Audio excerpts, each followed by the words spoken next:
glory days at the stick. From who's got it better than us to brick by brick. It's always the 49ers way, from off-season to game day.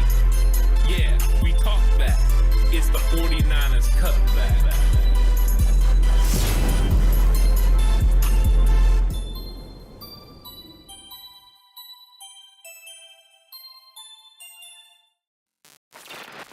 It's 49ers Cutback Podcast time. What is up, everyone? Welcome. And I got the Horst here. Horst coming over after last night. What a great night it was out at Back Alley Brew. But now we're back into the friendly confines of the studio, Horst. Debo's not the only one that's back. This guy's making a return. There you go. He's back and up better early than ever. For all you folks. So you got up nice and early for this one, Horst. Are you excited about the potential of the 49ers in day 3 and what they could do? Yeah, I really am. There's a lot of good football players left on the board. You know, everyone that follows football knows that there's a lot of good players that get found in rounds 4 through 7 of the draft.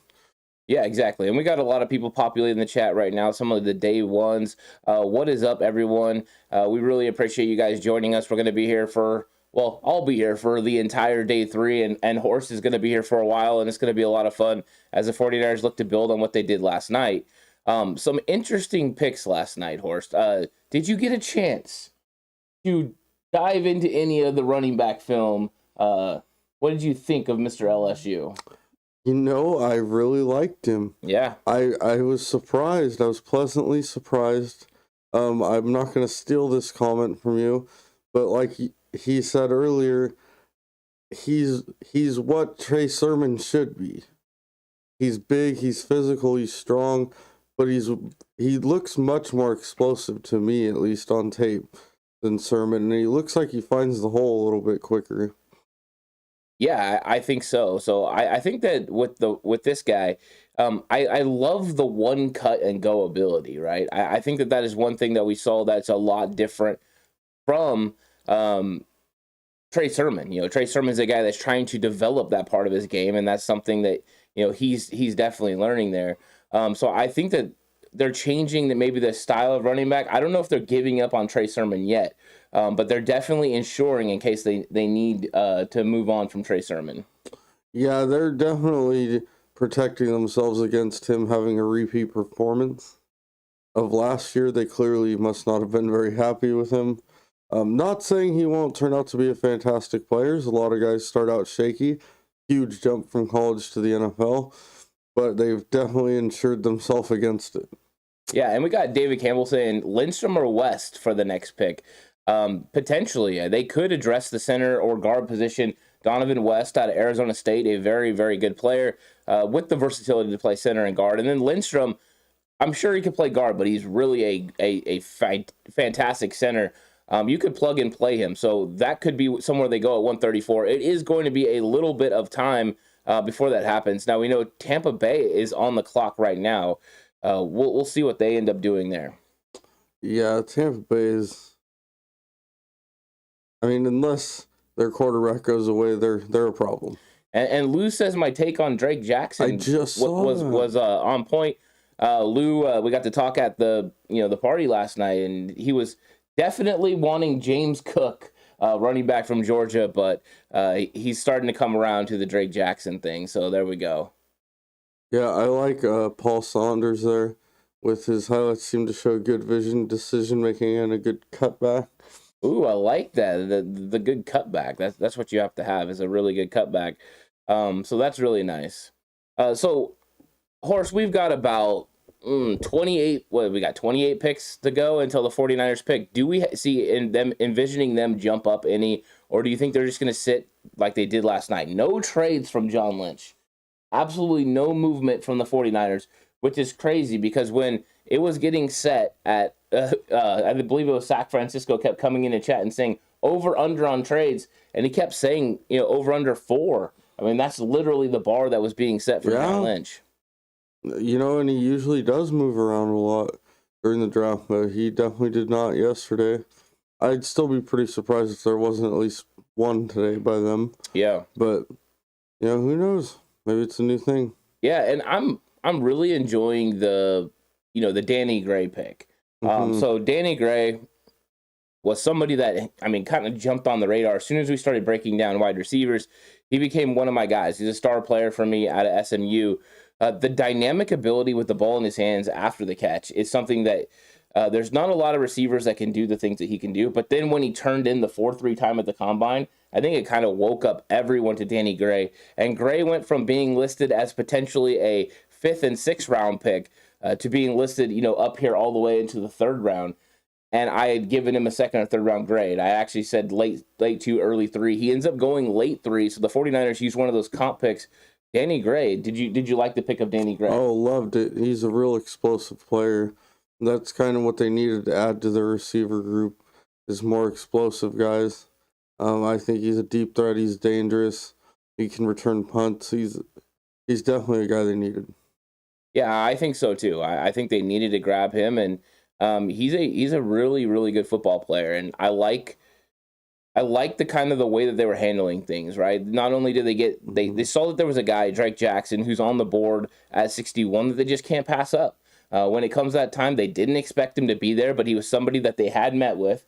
So they had done their due diligence, and that's kind of why you do your due diligence on the players, in the first round, or the guys you don't think you're going to have a chance to get, because potentially if they slide, they're there.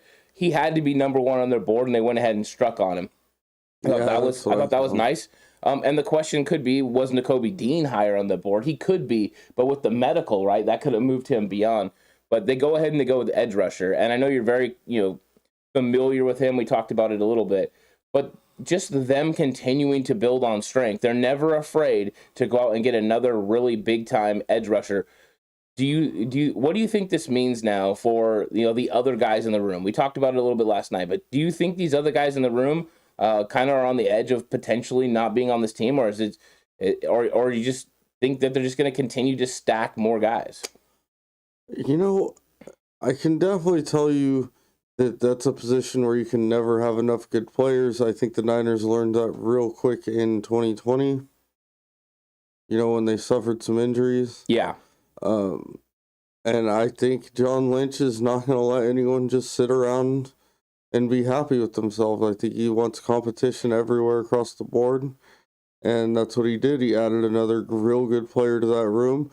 Now someone that probably felt comfortable is probably going to get cut. I mean, it's just the way it is. Yeah, potentially. And I think that's, one of the things that happens a lot of times when you draft on strength, but you have to do that. I mean, you have to continue to build the depth. Tampa Bay's pick is in, so we're waiting to hear on that. We'll see if chat lights up. Usually chat gives us a little bit ahead of time, but I think that with Drake Jackson, you just need to continue to bring in players that make your team better. And I think they thought, here's a player that potentially has a first-round talent level. If we can put it all together, he could be a guy that we could, put opposite of Nick Bosa for years to come. I wouldn't have taken him in the first round, but in the second round at pick 61, I think it's a dynamite choice. Oh, definitely. I totally agree. By the way, that wasn't cool. Whoever put that up there, the next time Danny Gray changes direction will be the first time. Yeah, maybe not. Oh, yeah, and then we got people say, Freddie McDray saying Jalen Armour Davis for the first pick today. Jalen Armour Davis still out there and available. 49ers did not address nickel corner. That may be something that needs to happen. So nickel corner, we still have Damari Mathis, unless Tampa Bay goes ahead and takes my guy. It's probably going to be the focal point of the early part of this draft as I watch where my guy ends up going. Yeah, my guy? Yeah, my guy. Yeah. You're not wrong, my guy. There you go. David Campbell says, watching the Danny Gray highlights reminds me of John Taylor. Ooh, nice comp from David Campbell.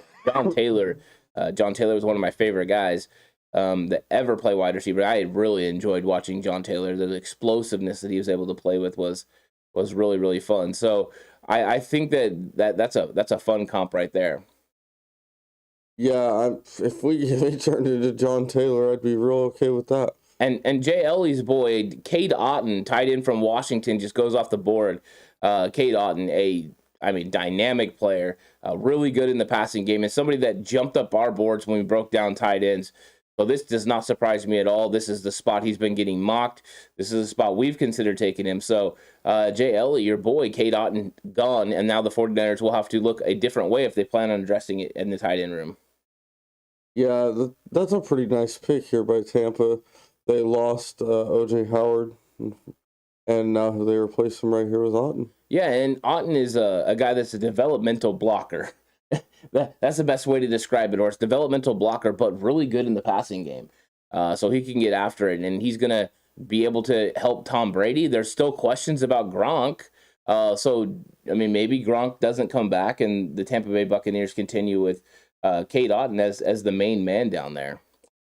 Yeah, I still expect Gronk back there, but I think this is an insurance situation in case we don't see him back. Yeah, you're right. That's definitely could be the case. And now we're going to start to see the flow of picks. Hopefully, they're going to start happening really quick. The Texans pick is in, and we'll see how quickly this happens and the 49ers get on the clock. Because let's be honest, that's really what I want to talk about. Horses, them 49ers. And let me know something real quick. What position do you think they should address next? Because we have all the conversations about nickel corner. We have the conversations, about safety. Some of the safeties went a little bit higher yesterday. I mean, J.T. Woods from Baylor went all the way in the second round. So I'm wondering, do you think it'll be defense? Do you think it'll be offense? Do you think they need to address the tight end? What do you think they do? Well, I think it's a beautiful thing about the team they have constructed is they don't have to pick anything. Yeah, and HR is saying you took a 5th-round running back over a strong safety. Starting safety. Yeah, over a starting safety. Potentially. I mean, I think that I wonder how they envision their safety room. This is something I've been thinking about and kind of expressed it a little bit is I don't know if they value safety as high as everyone else values safety. And maybe they already feel like they have the room. They have Jimmy Ward. They have Tarvarius Moore, who they were high on. They have Talanoa Hufanga, and then they went out and they brought in somebody as well. So do you think they are planning on addressing the safety position? I'd be pretty surprised if they didn't at some point. But, I mean, they have a lot of good players in that room, like you said. I don't know that there's anyone that needs to be, you know what I mean? Like, I don't know how much room there is for someone else. I know they still have Ward. They have Hufanga. They have the guy they got from the Colts. Remind me name. Oh, I'm sorry. I got distracted, Horse, because Dameon Pierce just got drafted. Dameon Pierce, running back from Florida, just went to the Houston Texans. I'm sorry about that. But yeah, this is one of those things where this guy reminded me of Frank Gore, the way he ran the football. So it caught my attention right away as the Houston Texans continue to build around the young quarterback, and they get him a nice power runner. What do you think of this pick of Dameon Pierce? You can, as you're watching the highlights. Yeah, he runs hard. He gets in the hole quick, but he's patient at the same time. I know that won't make sense to some people, but yeah, he does a good job of finding the hole, getting in it. Looks like he has some nice catching, run after catch skills. I mean, he looked good in that short little. Yeah, I mean, but they are highlights. So yeah, and then so you got Frank in chat saying re-sign Tart, and potentially right that's what could happen. The Cleveland Browns' pick is in, so if that gets announced, we'll go ahead and read that off. But Quisky Tart is an interesting player because last year he goes out in free agency, doesn't get the money he desires, and comes back, and then now he's in free agency testing it again. I think he's just not getting the value that he thinks he deserves, and he may be more valuable to the 49ers than any other team. Potentially, they could bring him back if they're not able to address the safety position. And besides them getting somebody like Damari Mathis, I'm not sure they're going to be able to address it. I don't know if there's a safety high enough that's still available that would be able to potentially come in and start. So this is one of those things where Tart may be the best option. We know the Honey Badger's out there, but that's a pipe dream, right? I know a lot of people have been bringing up the Honey Badger. I wonder if that's a pipe dream. The Cleveland Browns have selected defensive tackle Perion Winfrey out of Oklahoma. So a big 6'3", 290-pound defensive tackle. The break. Yeah, the breakdown from NFL Network starts with energy. You got that energy. Too high. You feeling it? You feeling that energy? So He does play too high. I like that breakdown. Yeah, no, he does. I mean, there's some things there. I watched a lot of the Senior Bowl highlights of Perion Winfrey, and I mean, he got after it sometimes, but he got anchored on too. He's a guy that needs some development, but here in the 4th round, I think he's a really good value, a good first step. So he's got some quickness there. Could learn to play with the lower pad level. I'm not sure the 49ers are planning on going defensive tackle in this draft, so I don't think Perion Winfrey really affects them. But so back to Quisky Tart. Tart potentially is the guy now, right? I mean, you think they're going to go all in on bringing Tart back? That financially they're going to have to free up some money at some point because they have to be able to sign their draft picks. The draft picks are going to cost them close to $9 million if they stick with what they've been drafting right now, and they don't trade away any of their draft picks. You've got that, and then also I don't even know where they found the money for Azeez Al-Shire. They've signed him to his tender, and I don't know where they found that. So, yeah, I'm pretty upset with the Quisky Tart right now. Still, the saltiness is real. Oh, from the dropped interception. Oh, maybe, and just so everyone's aware, we're looking at a Subway commercial featuring Jimmy Garoppolo right now, and that's really the elephant in the room. Jimmy Garoppolo's $25 million contract. Why? Because Carolina Horse just drafted a quarterback last night, and now is there a spot for Jimmy Garoppolo to get traded to? Why would the Niners trade their starting quarterback? Wow. Horse is going to stick on to this, so we got that going. Yeah, and the Seahawks pick is in, so David Camp will let us know there. So we'll see. Whoa. Yeah, and then Lou says we're in day 3. Do we still need to be covert about max status? Maybe they don't know about max status, or maybe they do know max status and they just don't need to put it out there. We'll see what happens. So I think that's something that could definitely still be addressed. Horse, what do you think about Alex Mack's potential retirement? Do you think he's going to retire? Do you think he's going to come back? And what about the questions about, the 49ers keep saying like they don't know for sure? Yeah, I don't know. Lynch's comments, I think it was like Wednesday or Thursday, didn't sound great. As far as if you want him to return. I believe he said something to the effect of that he was going to let Alex tell everyone his decision. Yeah. And that kind of sounds like that he's going to give a retirement address, but I hope not. Yeah, I mean, maybe not. I hope he stays. I think it's a better situation for the 49ers if Alex Mack is back to play center. Hey, someone told me great statement. Oh, there you go. So someone liked your statement. I think he was talking about my Garoppolo. Oh, about the starting quarterback? Yeah. How serious are you, Horst, about Jimmy Garoppolo being the starting quarterback? Because I don't know if people give you your sarcasm or not. Why wouldn't he be the starting quarterback? Oh, there we go. Wow. Wow. And Jay Ellie not feeling the same way, Horst.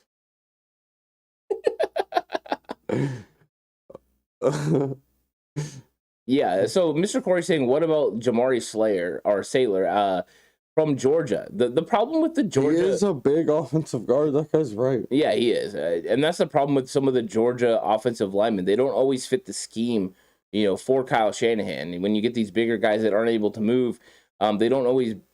fit in the outside zone, and they're not able to get to the places they need to get to. And that's one of the problems with him, is he may not be able to consistently block in the outside zone. So that could be a problem. So I think that he's there and potential, but I think there are other guys that are going to be higher on the 49ers board. Yeah, I don't see. Although, what's that guy's name, Mr. Corey? Yeah, you're correct. That guy's a good player. I liked him. I remember him from Georgia.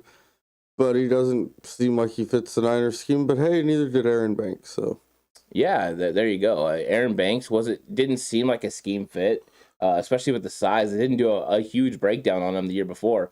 And then, then they draft him, and you're looking at him, you're like, oh, this guy's got some run blocking potential, but he's a pretty good pass blocker. And then when we saw him in person, Horst, when you went to the open practice with us, there was just a lot to be desired in his lateral movement. And the Seahawks selection is getting read right now. Don Aponte reading it. Any relation to Jason? That's what I'm wondering. And they go Kobe Bryant. Yeah, Kobe Bryant from Cincinnati is the pick. So that they go corner and back to the roots, right? A bigger corner, almost 6'2", 198 pounds. Looks like Pete Carroll might maybe going back to the cover 3. Kobe Bryant. Yeah, it's Kobe Bryant. It's not that Kobe Bryant. It's a different one. Oh. Yeah. No, I actually remember him. He played opposite Sauce Gardner, so he got attacked a lot. He did a really good job for how often he got attacked. He's big, he's physical. I definitely think he's more of a zone guy than a man guy, but you know what? He was a good player. Yeah, that was the thing with the Cincinnati corners. Him and Sauce Gardner is both of them seem to be more cover 3 scheme fits. So I think that's something. But right now we're going to take a quick commercial and we'll be right back.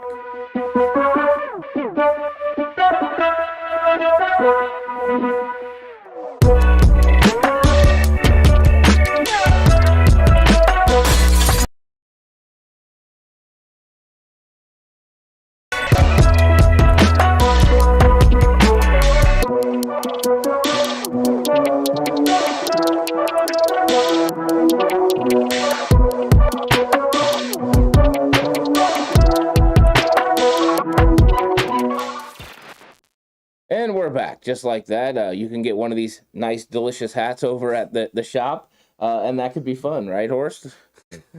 They are delicious. I had one for breakfast this morning. Oh, nice. Yeah, there you go. What did Lou say right there, Horst? Go ahead and read the comment from Lou down there at the bottom, and let me know what you think. Would rather lose the $8 million. Then lose the 30 remainder to sign or extend sooner rather than later. So he's talking about Jimmy Garoppolo, Horse. He's ready to lose that $8 million you would lose if you cut him, because if you cut him, you're going to lose $8 million because he's not able to clear clear medical. So that could be a real problem. We got the Baltimore Ravens selection getting ready to get read, so we'll jump onto that as soon as they have that. But I think. There you go. Frank is saying scheme fit with some elite traits. Our picks need to follow this plan. Exactly. I think that's the key. It's all about scheme fit and all about those elite traits. And now we've got Daniel Falele going to the Baltimore Ravens. That's actually the best place he could go. It really is. At 6'8", 384 pounds. I mean, for his size, Nimble feet. NFL Network gives the comp to Orlando Brown. So there you go, Orlando Brown fitting in as well. That's interesting. So Daniel Falele, the big guy, a lot of people had him, mocked into the second round, but he makes it all the way to the fourth round. The big guy. Yeah, I like the way JL said a huge tackle, Daniel Falele, because this guy is absolutely massive. And, that's going to be the issue. I'm wondering if he's going to be able to stop the speed edge rushers in the NFL. I mean, that's going to be something that he's really developmental of being able to stop that. Yeah, I definitely think he's too, especially at least right now, he's too stiff to take on the good speed rushers around the edge. Yeah. I am wondering why they're showing highlights of him running the football, though. Why are they showing him running the football? 390? Yeah, 390 at his pro day. Yeah.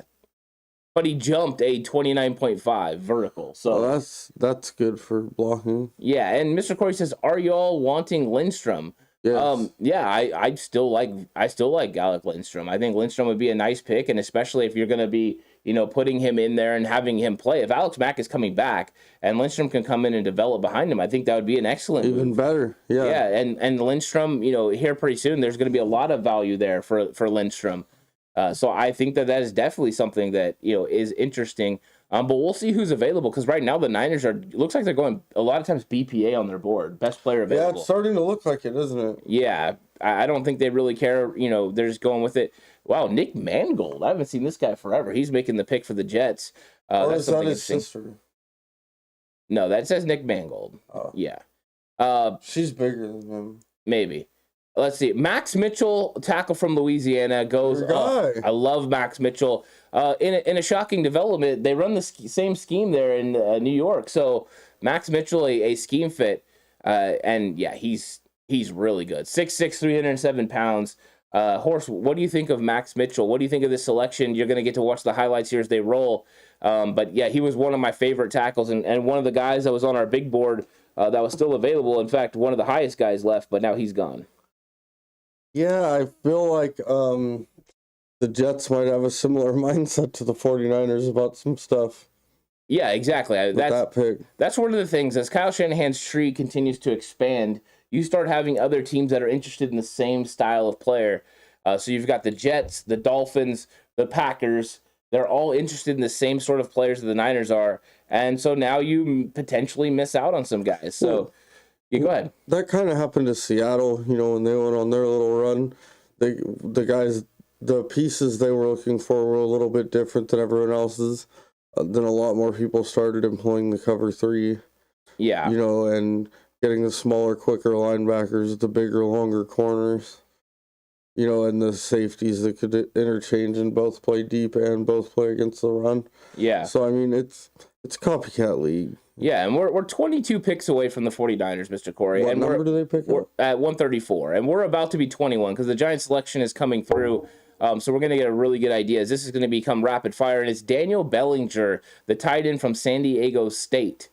So that's what's going to happen. I know JL is asking for the update of our big board, and we'll get into that. But Daniel Bellinger, 6'4", 253 pounds, out of San Diego State, and a guy that's a very, very good player. Potentially, we're going to see a run on tight ends here, right? We've seen tight ends go at the end of the 3rd round. Now, the beginning of the 4th round, 2 big names come off of K-Dot and Daniel Bellinger. The 49ers are looking to strike tight end. They might have to do it in the 4th round. We'll see. We'll see if that's something that they want to go with.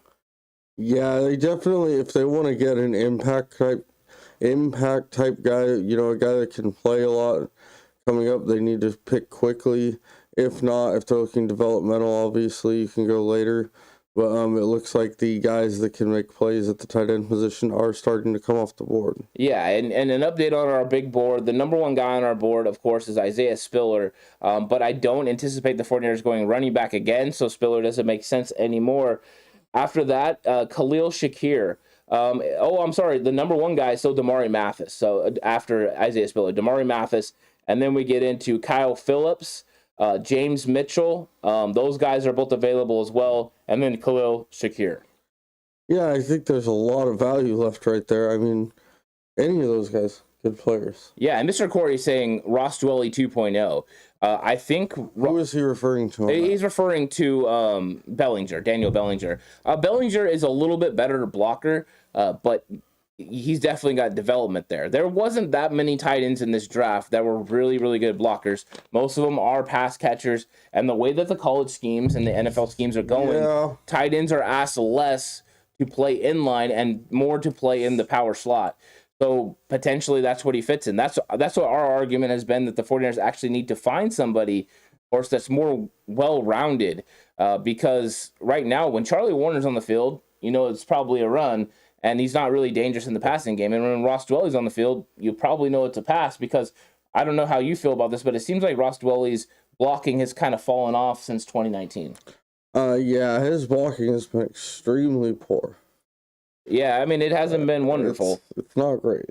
Yeah. So I think that we're watching now as Washington football team is on the board. Their pick 113 will be coming up pretty soon. What is up, Spy Nick Danger? Just joining chat. Appreciate you coming through. And then Frank is on the train, horse. Bring back Jalen Hurd just for time's sake. Do we need Jalen Hurd back, horse? I don't know if Horse is feeling you as we get like a little head nod back, tilting his head back. I don't know if he's really enjoying the thought of Jalen Hurd coming back. I don't hate it. He was a fantastic talent. I definitely agreed with you the whole time on that. It's just the guy cannot get healthy. Yeah, I mean, there you go. So, I don't think we ever see Jalen Hurd in a football uniform again. Yeah, never in a football uniform again. Like, you don't think you're ever going to see Jalen Hurd again? In pads, no. In pads, no. Okay, maybe not. So he might wear a football uniform, but not in pads. Way to go. And guys, I think that right now what we need to get going is We got, oh wait, one second. Frank says, who fits our scheme? Tight ends that are on the open market. Free agent tight ends still available.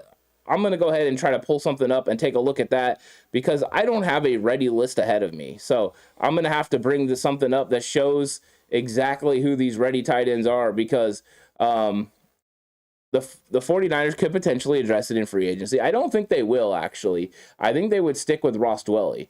But we'll see what happens. We'll see what happens with that. I think if they were going to address it, they would address it in the draft. And then another tight end potentially in free agency doesn't make a whole lot of sense. So we'll see what's going to happen. We do have a long time until our pick, Spy Nick Danger, because we have approximately 19 picks until we get there. So, of course, 19 picks until the 49ers pick again. I don't know where they're going to go. And the commander selection is getting ready to come in. Don Aponte is about to make the selection for the Commanders, and I'm curious where they go and how this affects the 49ers. And it's safety Percy Butler out of Louisiana. Wow, Percy Butler already off the board. So Vish's guy, if you guys watch War Room, Vish was very, very high on Percy Butler. As a hitter. The horse likes him. He's a hitter. No, I don't actually like him that much. He's a hitter. Yeah.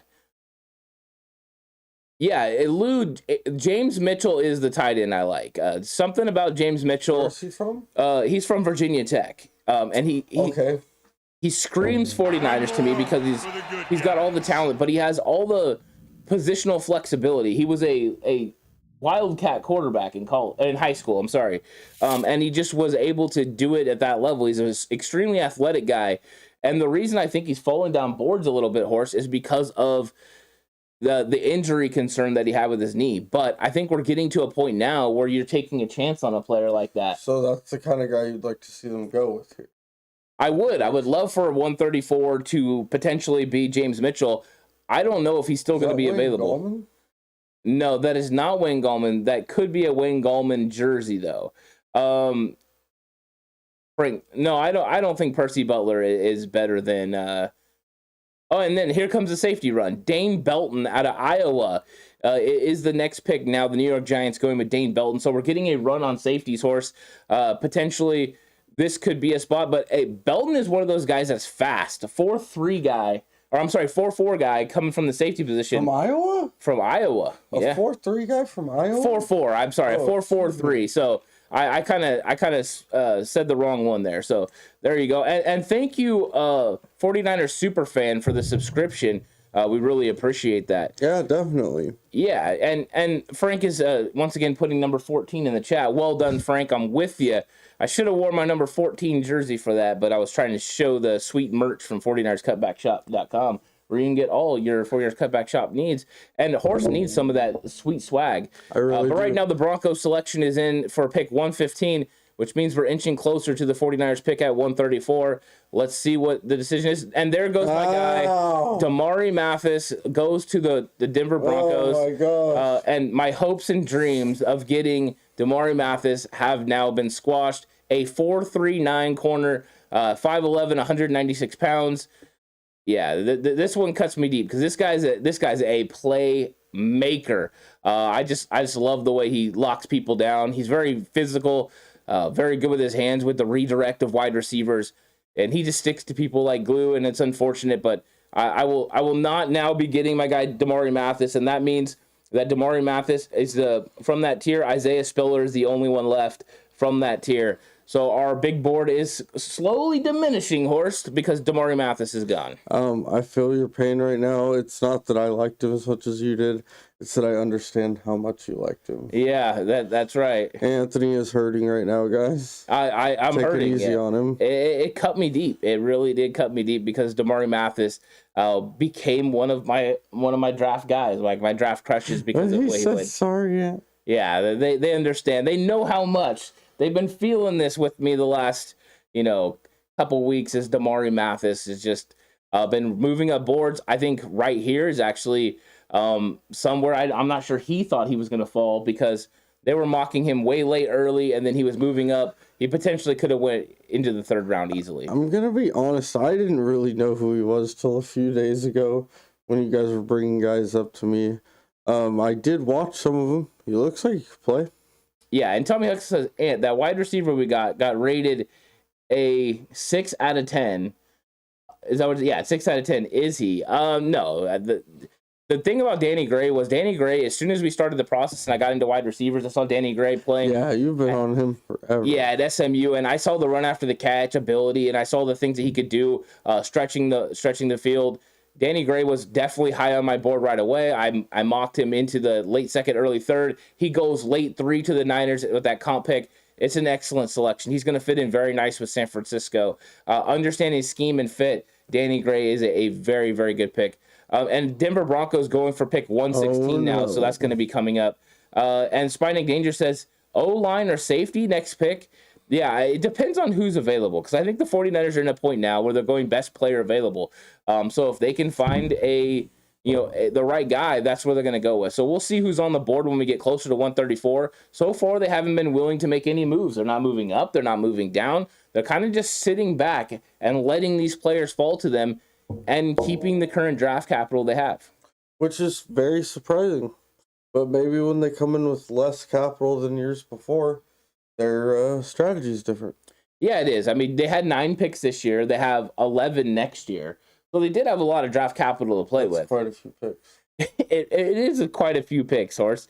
And I think that, right now, though, the way the board is playing out, there are a lot of guys that are going to be still on their board, because I have a list here of our big board, and there's still a lot of players they could get at 134 that are very talented.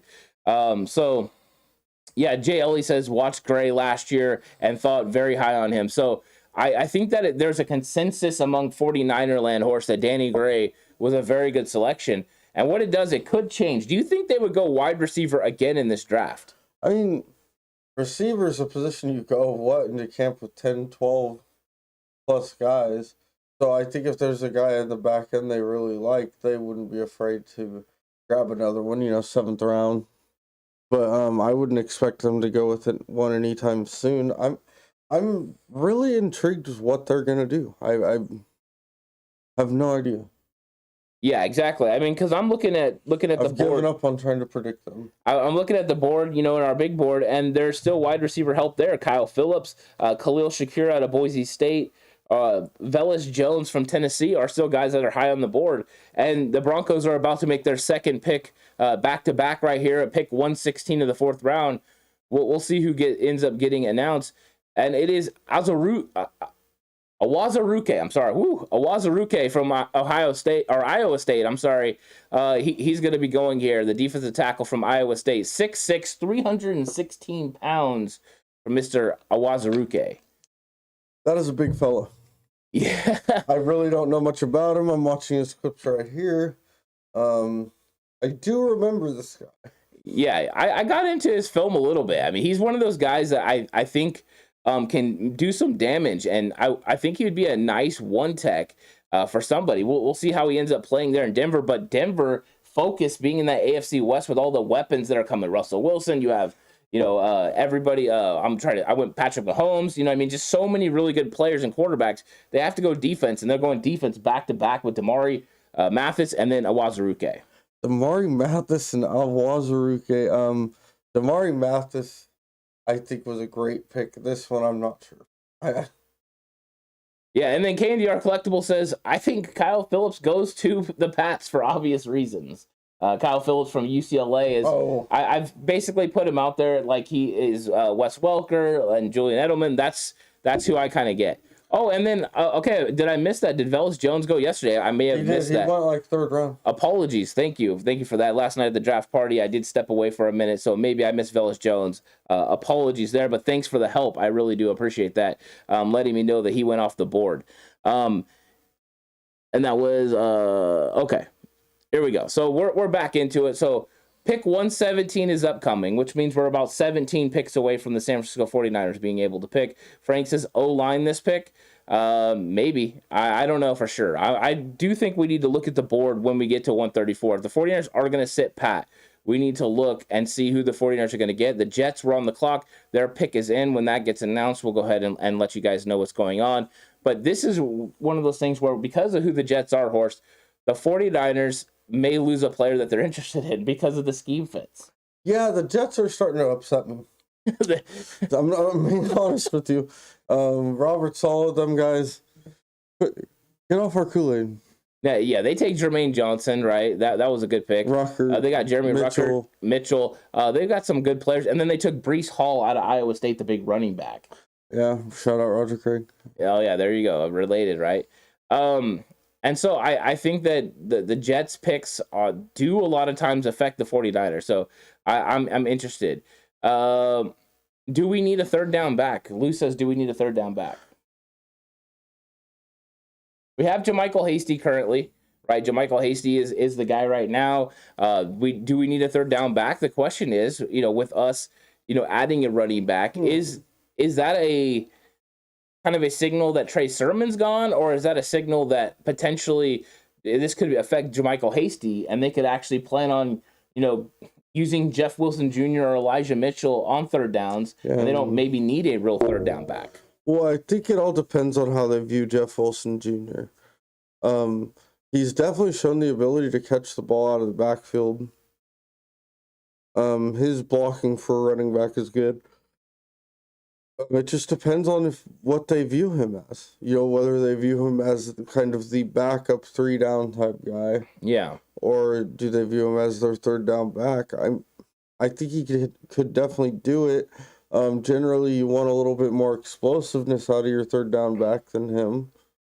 Yeah, I think when it comes to JaMycal Hasty, one of my main worries for him. I was talking about Jeff Wilson. Oh, Jeff Wilson. I'll talk about JaMycal Hasty. I worry about JaMycal Hasty in pass situations, like pass blocking and pass protection, where I don't worry about that with Jeff Wilson Jr. Yeah. So if Jeff Wilson Jr. is going to be your third down back, which he's completely capable of because of the way he catches the ball in the backfield, then I would want to go that way, a bigger, more physical third down back that can help in the protection area.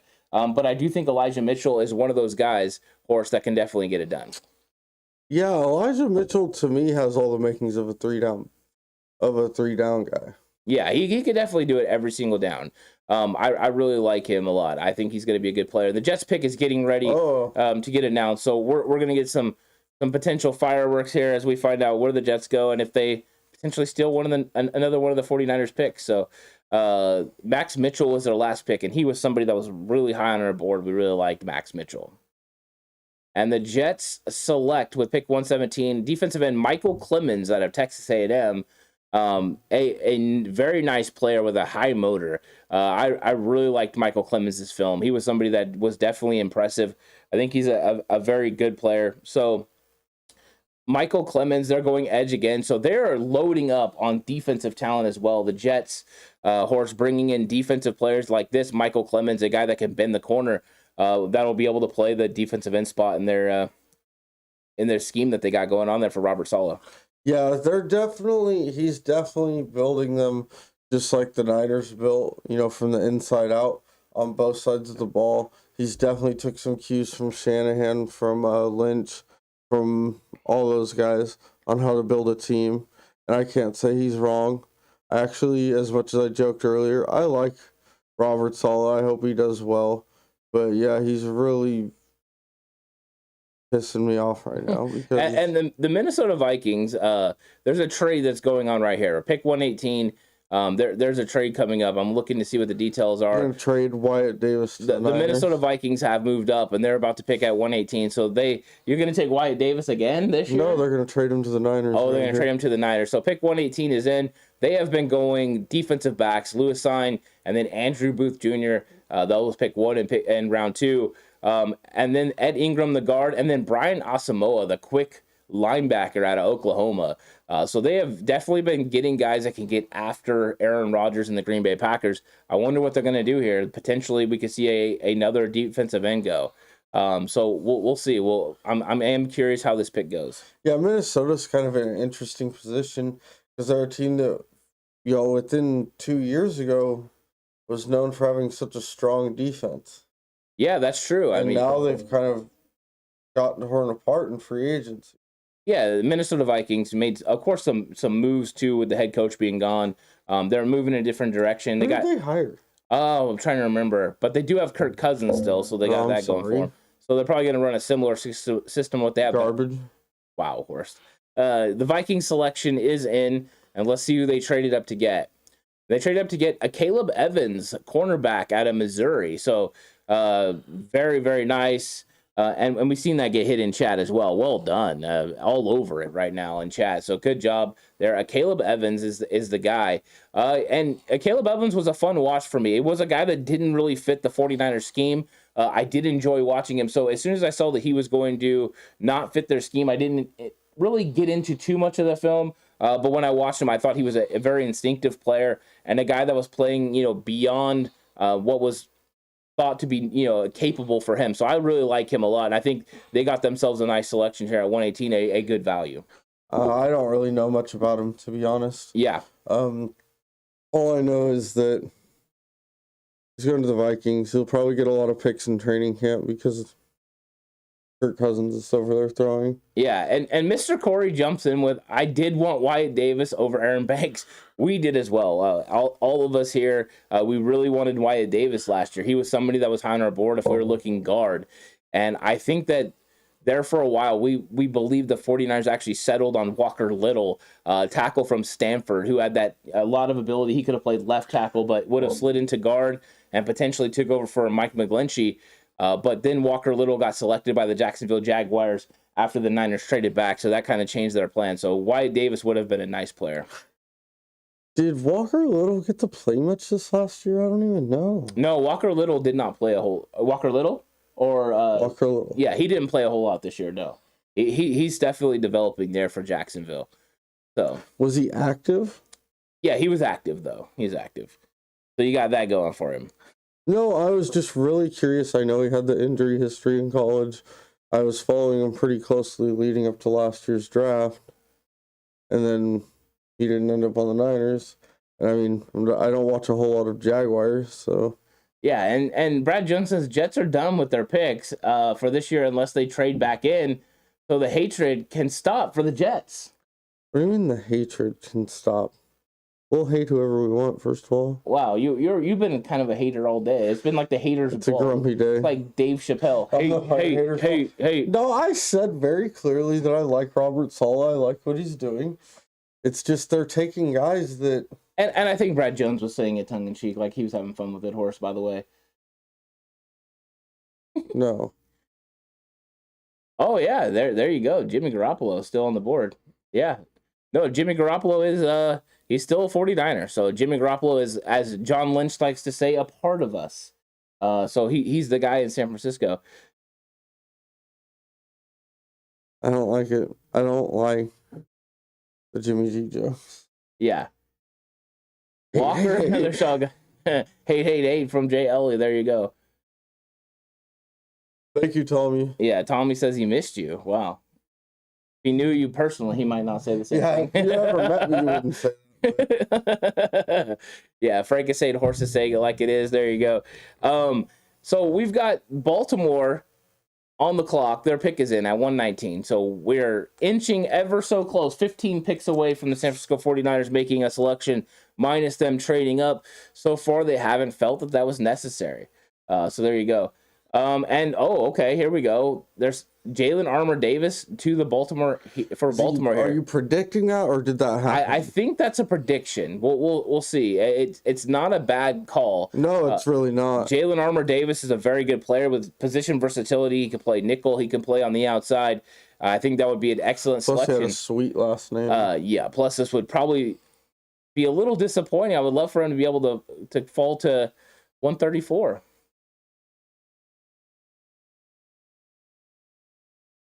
We are on the ticker. I'm being serious. There we go. Here comes Baltimore. Let's see what's going on. The Ravens selection is going that Tom Zbikowski? No, it's Andy Ossel, I believe. He's a Ravens season ticket holder, Horse. Jalen Armour Davis. So there it is. Jalen Armour Davis is off the board, and a very, very good football player is headed to Baltimore, and that's a wonderful selection. This guy has so much versatility. Really nice. So Jalen Armour Davis, another guy that was, I know for us around here, we're huge fans of. Yeah, he's a baller. He really is. And I think that's a great selection for Baltimore. As far as nickel corners go, we're starting to get down the list a little bit. I wonder if the 49ers are going to do that. Yeah, if they're gonna strike on a guy that they think can play at all this year, it needs to be soon. Yeah, and of course, see Brad Jones, tongue in cheek. Oh, yeah. Of course, he's down there in Australia. He's getting it done out there. By the way, guys, I have about 10 minutes left. Yeah. So if you have anything you want to ask me, I have about 10, 12 minutes before I have to take off. There you go. So Horse has 10 minutes. So if you want to throw something Horse's way, light up chat and let him know what you want to know. And we'll see what's going to come up. We're getting to 120. Pick 120 is a trade. Carolina Panthers coming up to 120. Let's see what they do. Obviously, a run on cornerbacks could mean the Carolina is ready to make a move. So What is that? I don't know. That's some sort of a fan dancing horse. I don't know. Hey, Ralph's here. Hey, what's up, Ralph? How's it going? Ralph had a great time last night. Good to see you, Ralph. That was awesome. Thanks for coming through. Really appreciate the support, and we appreciate everyone that came to the draft party last night. It was a great time. We had a lot of fun, and it was one of those nights that was special. Oh yeah, I had a great time. Let's see. We had Tommy Huxley with "Do I Hate the Lambs as much as him?" Probably more. We have David Campbell with "Yes, I am working today, David." Here in a little bit. So far those are the only ones. Take McGlinchey with you. Oh wow. And Mr. Corey called you Horace, by the way. Yeah, it happens to the best of us. I'll forgive him. Like no, I'm not taking Alex with me. I don't want him anywhere near. No, I'm just kidding. I don't know what Alex is up to this morning. We can't get a hold of him. No, so the Panthers are making a pick, and then we'll discuss Alex real quick. But the Panthers selection is in at pick 120, and it is Brandon Smith, the linebacker from Penn State. What an excellent selection! Brandon Smith's a real good one. This is a dynamite pick. 6'3.5", 250 pounds, and he was another guy that was on our big board. In fact, he was number 15 on our big board. So Brandon Smith is gone, and another very impactful player is off the board. Yeah, he's a stud. Yeah, and so with Alex is moving. So he's packing right now, or actually loading a truck. He's going to be moving today. So we may see him come in at some point. He's trying to get into here, but Horse was very nice to go ahead and jump on with me this morning and help me out. So I really do appreciate that. And yes, I believe David Campbell asking Horse, are you working today? Yeah, I am. Yeah, Horse is going to be doing some work. Wow. I don't know. We got some weird Patriots dancing going. I'm sorry, guys. That caught my attention. That was just awful to watch. Horse really was. It was a struggle. Yeah. As far as me biting my tongue, yes, I do that to make sure that things come out correctly and that I don't. So sometimes you'll hear me stop and think before I speak. Ooh, so here we go. New England Patriots went Marcus Jones yesterday, and now they go Jack Jones from Arizona State. The Patriots are loading up in the secondary. I knew they had some replacing to do, but wow, Jack Jones. I mean, how bad does PFF feel right now having Jack Jones potentially going undrafted, and now he's all the way undrafted? Yeah, all the way in the fourth round. Yeah, Jack Jones is a stud. What do you think of this pick, Horse, by Jack Jones to the Pats? I like it. He fits them perfectly. And Anthony Cooper has a question for you, Horse. He said, "Are we going to see more of you this season?" Potentially. No, we're going to see more of Horse this year. We don't want to spoil it. Yeah, we're not going to spoil it, but yeah, you're going to see more of Horse this year. So me and Horse are going to be having some stuff going on. It's going to be a lot of fun. And Horse is coming up against it here. We got about 6 minutes of live Horse action, and then Horse is going to be gone. By the way, if you can't tell the reason I like Jack Jones, played his freshman year at USC. Oh, well, there you go. He had to do this for Horse to like him. There you go. But yeah, Jack Jones is a solid pick, and we got the run on corners and secondary going right now. Oh, Marvin Rose coming through with some nice commentary in the chat. Also, PFF sucks. Yeah, David Campbell's not wrong. PFF Here comes does the suck. Oakland, Vegas. Oh, yeah, and the Vegas LA Raiders have just traded up to 122. So if this ends up being a corner, The move for cornerbacks is at an all-time high, but right now we're starting to see a lot of movement, and I can actually see, like JLE said earlier, we can actually see the Niners on the ticker now, so we're getting closer and closer to that, but we'll see what happens. The Raiders struck with Dylan Parham yesterday. What a great pick that was. I really liked that pick. He's a stud. He would have been someone I wouldn't have minded the Niners grabbing. Yeah, exactly. Jesus. Wow, Horse can block better than McGlinchey. I do have a pretty nice kick slide and punch. Yeah, there you go. Balance. I think I'd struggle a little bit with the bull rush from some of these guys. You don't think you'd be able to anchor down? No. I'm pretty sure I could. I'm pretty sure I have a quicker first step than Falele. I do know that Bulky wouldn't have drafted you. You don't have long enough arms. Yeah, not long enough arms. So, why do I think the next pick is going to be out of left field? You know what? I honestly don't know. Right now, we just don't know what's going to happen with the Niners. I mean, they've kind of just been going. You know, I think the first pick made a lot of sense for where Drake Jackson was. The second pick is the one that's kind of out of the left field. But I don't think anyone was surprised by Danny Gray. Were you surprised by Danny Gray? So I think right now they're kind of on target minus the running back. They've went running back 2 years in a row in the third round.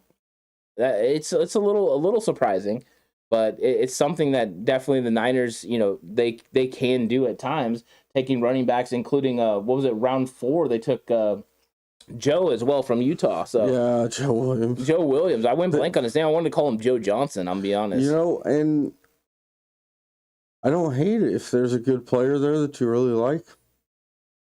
Yeah, and Todd Withrow says, "What is up, Horse, my guy?"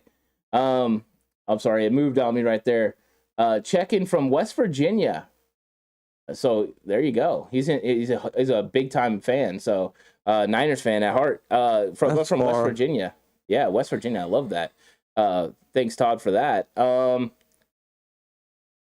Thank you, Mr. Corey. He said you guys are cool. Love this channel. Really appreciate that, Mr. Corey. And I think it's so crazy the way the NFL handles the draft, by the way. The pick is in, and then you have to wait like 5 minutes for like the hoopla of them being able to make the selection. Yeah. It's like, let's make the pick. And this will probably be the last pick that Horse gets to see. Are you excited that the last pick is a Raiders pick? Oh, boy. Wow. Love me some Raiders. Yeah. I like that.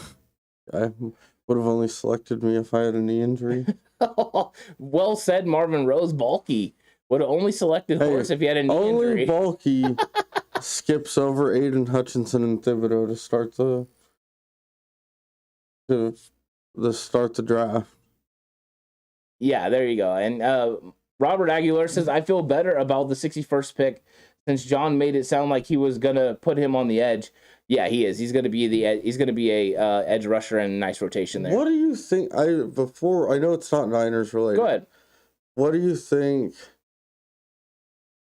about the Jaguars picking dude from Georgia over Hutchinson and Thibodeau? Oh, I thought that's kind of like on target, right? Trevon Walker going to Bulky and the Jacksonville Jaguars. Isn't that what Bulky does, right? No, but I'm saying there's no way you would have took that guy over those guys. No, right? I wouldn't have personally. That's but what I'm... I have a hard time questioning Bulky for this reason on this pick. Aldon Smith, right? I mean, he drafted Aldon Smith, and Aldon Smith was a dynamic player on the field. So it's one of those things where I think that's just I have to go ahead and lean towards him, Horse, a little bit.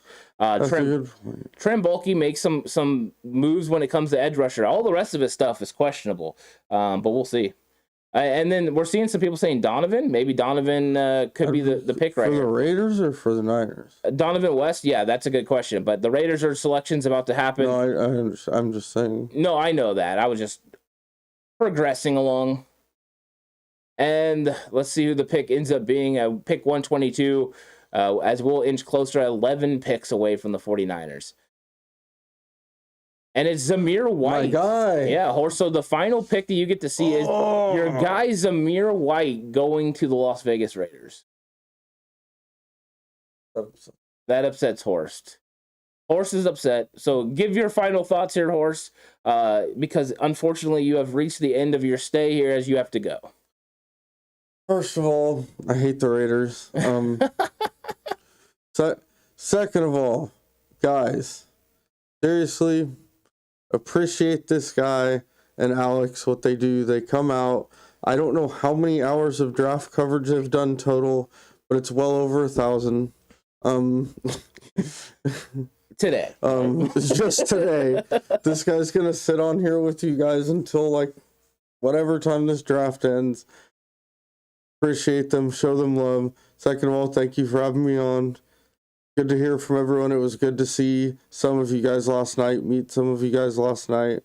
I'll be back. But everyone take care. Have a great weekend. And remember the right way.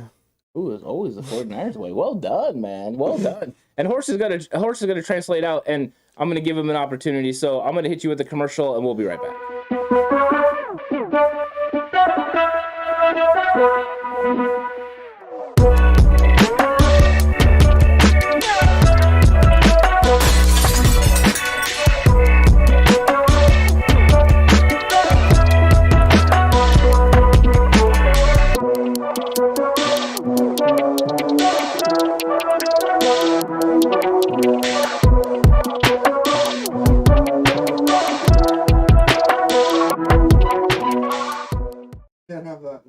And Horst is vacating right now. And no, I did not kick him out. I'm not kicking Horst out, JLE. It's just Horst has to go to work, but I do appreciate him jumping on with me for the first hour. So there you go. Horst is on his way out, and we've got the Los Angeles Chargers on the clock for pick 123. So we're about 11 picks away now from the San Francisco 49ers being able to make their next selection. And there are teams in front of them that could potentially take players they want. You know, Miami is coming up here in a couple picks. So there's, you know, a good chance that them or Green Bay, who comes up a couple picks before them, could take players that they're interested in. And the Charger selection's getting ready to get announced. So that is going to happen here pretty quick. So this is going to be cool. I'm excited about this. But I'm going to be alone, so you guys are going to have to help me out a little bit. I really would appreciate that. As Horst leaves me. Dang you, Horst. Frank says, Bulky had 53 picks. Oh, Isaiah Spiller, I'm sorry. Isaiah Spiller is the number one guy that was on our board right now. He is officially off the board. What a great pick. Oh, geez, what a great pick for the Chargers. The arms race in the AFC West absolutely continues. I'm marking Isaiah Spiller off my big board right now. Wow. Yeah, David Campbell says, sorry, Ant. Sorry, Alex. This is another one of those really good players. Now, we know the 49ers were going to go running back after going running back last night, but this is a guy that's definitely one of those guys that's good. So I think that one really hurts. And now that tier of our big board is gone. Brandon Smith, the next tier, he's gone. So we're slowly getting, away from some of these guys. We have players still available on our board, including tight end James Mitchell, who's there. So him, Kyle Phillips, those guys are available. These guys are going pretty rapidly now. Now we're getting to the point where there's only certain guys available. Yeah, JLE is saying in the Charger scheme, wow, very, very nice one. Jamie Todd says, if you could ever have attended one NFL game in the past, which game would you wanted to been at, and hope any team can be any team? It doesn't have to be just your team. Well, I'm very, I love the 49ers, so it would probably be 49ers, and it would have to be a Super Bowl. And the game I would have loved to have went to would have been 1984 San Francisco 49ers, and Cade York just went to the Cleveland Browns. So LSU kicker Cade York, the first kicker off the board. Who saw that coming? And I think it would have been the 1984 Super Bowl at Stanford Stadium, the San Francisco 49ers versus the Miami Dolphins, because you have that high-powered offense of the Dolphins, and you have the 49ers 1984 team that realistically should have went undefeated. A really bad call, a pass interference call that really changes that game against the Bears. So I think that potentially that would have been the one game I'd want to see. So that would have been it. And Todd Withrow says, my guy Ant, who he still got on the big board for our Niners. So the guys still on the big board are Darion Beavers, James Mitchell, our two guys that are still available, linebacker Beavers, Mitchell the tight end, Kyle Phillips the wide receiver from UCLA, who's a slot guy. Then we've got Khalil Shakir, wide receiver from Ohio State. He's still on the list. Alec Lindstrom, the center out of Boston College. Pierre Strong, the fast running back. And then we started getting into Zacoby McClain, linebacker out of Auburn. That he's another guy on the list. I'm sorry, I'm marking off Velas right now. Tyreek Smith available as well. And then we start getting into our last tier, our last couple tiers of guys. So these guys are coming off the board pretty quick. Okay, so Ken Martin says on safety Bell. So Marquise Bell potentially is Ken Martin's pick, but he says he'll take Tyson Anderson. Tyson Anderson is a very nice player as well. So both of those guys are nice. The Miami Dolphins are about to pick here at 125. So let's see what the pick is going to be. I'm curious who the Dolphins go with, and if this was a potential 49ers target. And it's, there we go, Texas Tech, Eric Uzukama. So big receiver going here. Nice. 6'1", 209 pounds out of Texas Tech. This guy fits, right? He fits the scheme of what the Miami Dolphins want to do, and they're going to continue. Mike McDaniel's adding weapons to his offense. He's going to try to help the young quarterback Tua Tagovailoa. So this is a nice selection and really a good spot for this particular player to go. Okay. Yeah, there you go, Marvin. The guy that selected and built the Niner team that Harbaugh coached was Scott McCloughan. That is true. It was Scott McCloughan that built the team. I believe Balky took over in 2010 draft, that late prep for the 2010 draft, where he drafted Mike Upati and Anthony Davis. That was where he first took over. All that prep was done by Scott McCloughan. So the first time that you really saw a Balky draft was 2011, and that's where he got Aldon Smith, and that's the first one I'm willing to give him credit for. So there you go. Hey, I believe because Shakira's gone, might want to check. We'll see. We'll see who's gone. Right now, the Las Vegas Raiders have just traded up to 126 again. So the Raiders are getting back after. They're using their draft capital to go ahead and pick up players. So right now they're making some moves. And we'll see. We'll see what they end up doing. And the 49ers are sitting on the ticker right here. I'm watching them as 8 spots away, the 49ers, from making their first pick of the 4th round.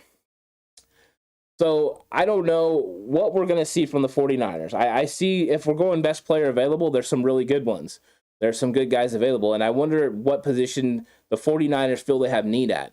We know coming into this process, the 49er fans themselves believe that needs were nickel corner, safety, offensive line. Those were the main spots. Wide receiver potentially. So far they addressed wide receiver, but I don't think that anyone thought they would go with a running back in the 3rd round. The edge rusher, 49ers always go edge rusher, somebody that can make an impact with their first pick. So that doesn't really surprise me. And Jason Hill says that was his first and last good draft as well. I feel bad for Trevor. Yeah, I mean, I was kind of surprised they decided to stick with Trent Baalke. But once again, a coach is out the door. Trent Baalke is supplanted himself as one of those guys that's going to be running that team. We'll see how long it lasts. They have a lot of very good players, and they took a lot of guys last year that were very good football players that we're curious how they're going to end up turning out. And if they do turn out, that could be a good team, but they need to let my guy go. They need to go ahead and set some guys free there. And then Mr. Corey says the 5th and 6th round are money rounds. Yeah, it could be. It definitely could be. Niners Worldwide wanting Donovan West or McCollum. McCollum is a nice corner as well. So potentially that's what it could be. And then I believe the Raiders just selected Neil Farrell Jr., the defensive tackle from LSU. 6'4", 330 pounds. So they're getting the guy once again that can play in the middle. JL, I would have loved to bring Warren in to coast. I should have brought Warren in for part of it. I didn't have a chance to work out bringing him in, but I really do like Warren. And so we'll get him on some more as well. But no, he won't be joining me today. I didn't have an opportunity to get with him and bring him in, but that would have been a nice choice. So thanks for bringing that up, because Warren's a good guy and he does a good job. So well done there. So now we're going to have New England on the clock. New England has went corner. So if we were worried about the Niners going with a nickel corner, New England will not select a corner here, I don't think. They have gotten the Jones brothers, basically Marcus and Jack. Those were great selections. So Power Fitness, what's up, Power Fitness? Says, Ant, will we go interior offensive line? I find some help in the trenches in the later rounds. Also, who do you have your eyes on for the O-line? I think when we're looking at offensive line, there are names to watch. First off, Alec Lindstrom, the center from Boston College, interior offensive lineman. I think he's somebody that at 134, I know we were willing to take him on War Room. That's a guy I value this high in the draft. So I would potentially go Alec Lindstrom. He makes a lot of sense to me. And then after that, another guy that is on the board, potentially they could go with somebody like Spencer Buford. Spencer Buford's one of those guys that has a lot of potential, the flexibility to move inside. He was a tackle, but that is something the 49ers often do, right, is move these guys inside. So I think that's something that's good. So Robert said, wait, let me see. I'm not missing any. Robert Aguilar said, hey, guys, what position you think we go this round? That's a good question. I think it's going to come down to kind of which player is available. I think it is going to come down to best player available, and if that meets what the 49ers want. I'm not sure they feel like there's that many needs. I really don't. And so I want to see what the board looks like at 134. And I think that'll give us, a better choice. And then JL is saying what we're all wondering. Can New England find another Jones in this draft? But New England goes with running back Pierre Strong out of South Dakota State. So Pierre Strong is gone. There goes that 4.3 speed. New England loading up on players right now. Wow, Pierre Strong off the board. Big pick for them. So there you go. So I think that the New England Patriots are going out there and just doing whatever they want. They don't really care about the books, but I think this is actually a very nice spot for Pierre Strong to land. And they're helping Mac Jones. They're getting a very good football player here, good vision, one cut and go guy. So Pierre Strong on his way to New England. That could have potentially been a 49ers target before they made the draft picks last night. So right now the Niners, are sitting on the board and didn't lose anyone they potentially would have been interested in, because I don't think they would have went running back again. So here we go. Let's look at the board. Right now Frank is saying Donovan West. Potentially Donovan West could be the pick as well. I believe Kellen Dyche is still on the board. Donovan West, the position versatility to play center and guard, Arizona State. He's definitely on the books. Thanks, Franks, for pointing that out. I did not write him down, so there you go. There's somebody that's interested. Ephesians said, 4th round is where Kyle takes a seat and Adam Peters takes over the starters. When you get past the 4th round, the 4th and on, that is when you really do have to count on your scouting staff. The scouting staff has been seeing these guys the whole entire time, so they always watch. And the pick is in for the Baltimore Ravens. When that gets read, I'll let you guys know. Ronnie Montoya says, hey, Ant, if Alex Mack retires, can you see us picking up J.C. Treader? Yeah, I think so. I think that would actually be a very solid move. If Mack is out, Kyle Shanahan has shown an affinity to add veteran center. So adding J.C. Treader would make a lot of sense. The question is, Charlie Kolar was the draft pick there for the Baltimore Ravens. Charlie Kolar, the tight end from Iowa State. So the run on tight ends continues. A lot of them going here in the 4th round. But Ronnie, I think that when it comes down to it, I'm sorry, I completely lost my train of thought there with the pick, but I think that Zion McCollum is still available, so he has a 99. He's another guy that's really fast. I'm sorry that I lost my train of thought there with Charlie Kolar being picked, because Charlie Kolar is a nice tight end, but it was continuing the tight end run of players. Donald Johnson says, is Ty Davis Price a receiving running back? He's one of those guys that has developmental receiving ability. What Davis Price really is a one cut and go physical runner. To be honest with you, this is what I think they've envisioned Trey Sermon becoming, is the one cut and go guy. He wasn't a one cut and go guy in college, but Bobby Turner and the 49ers believed they could develop him into that. He's definitely hasn't developed into that yet. I don't know if this is a signal that he's not going to be able to, and that they're going with Ty Davis Price to basically take over that role, or if this is more of a signal just to continue to get more physical running backs that can withstand the toll of the beating of the body consistently getting hit. So I do like his physical running style, and I know Kyle and John mentioned that as well. They were strong on or high on it. And then when I watched the film, I saw that one cut and go, get downhill and get physical. but I also saw someone that had great feel when he was running, in between blockers. He felt like he just had a feel and patience as things opened up and then could accelerate through them. So I really like that. And then, Robert, about relying on the scouts. Thank you. They rely on their scouts at the end of the draft because the scouts are the ones that are, watching these players consistently. They're staying on them. You have regional scouts that really pay attention to each of these players, and you have to rely on those guys for the ins and outs, not just the film, but the things you see, the work ethic and things like that. So Adam Peters is definitely a big part of that, being head of scouting, and so they do rely on those guys in the later rounds, and it's worked out so well so far. Okay, let's see. Yeah, Frank is saying Ty Davis Price looks to hit, not get hit. Yeah, he is the hammer. He's not the nail. He goes out there and he runs so hard. And if we need somebody that needs to get a yard, Ty Davis Price is one of those guys that's going to get that yard. He's a very physical runner, and especially a guy that can win in goal line situations. And what they've done is ensure themselves, in case Jeff Wilson Jr. doesn't come back after this year, that you have a 1-2 punch with Elijah Mitchell. I think it was a very nice selection when you're looking at the style of running back. I think everyone is still waiting for the 49ers, though, to replace the speed that you're losing for Raheem Mostert. So far, they haven't really looked to do that yet, but potentially they could here pretty soon. Marvin Rose says, Iowa, the home of future NFL tight ends. It sure does seem like it, yeah. Niners Worldwide says West or McCollum. Yeah, West or McCollum. Now, McCollum's an interesting guy. He doesn't normally fit the 49ers scheme, but he's got that tremendous athletic ability at that size. He was a guy who didn't play like he was 6'2". He played like a guy that was 6 foot or less with a lot of short area quickness. Potentially, he could be a target.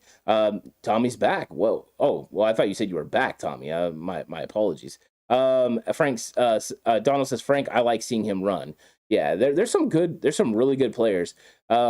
Yes, Twisted Clown. The Browns took a kicker in the 4th round. So it wasn't the 49ers. The 49ers are the only ones that draft special teams in the 4th round. The Browns went kicker.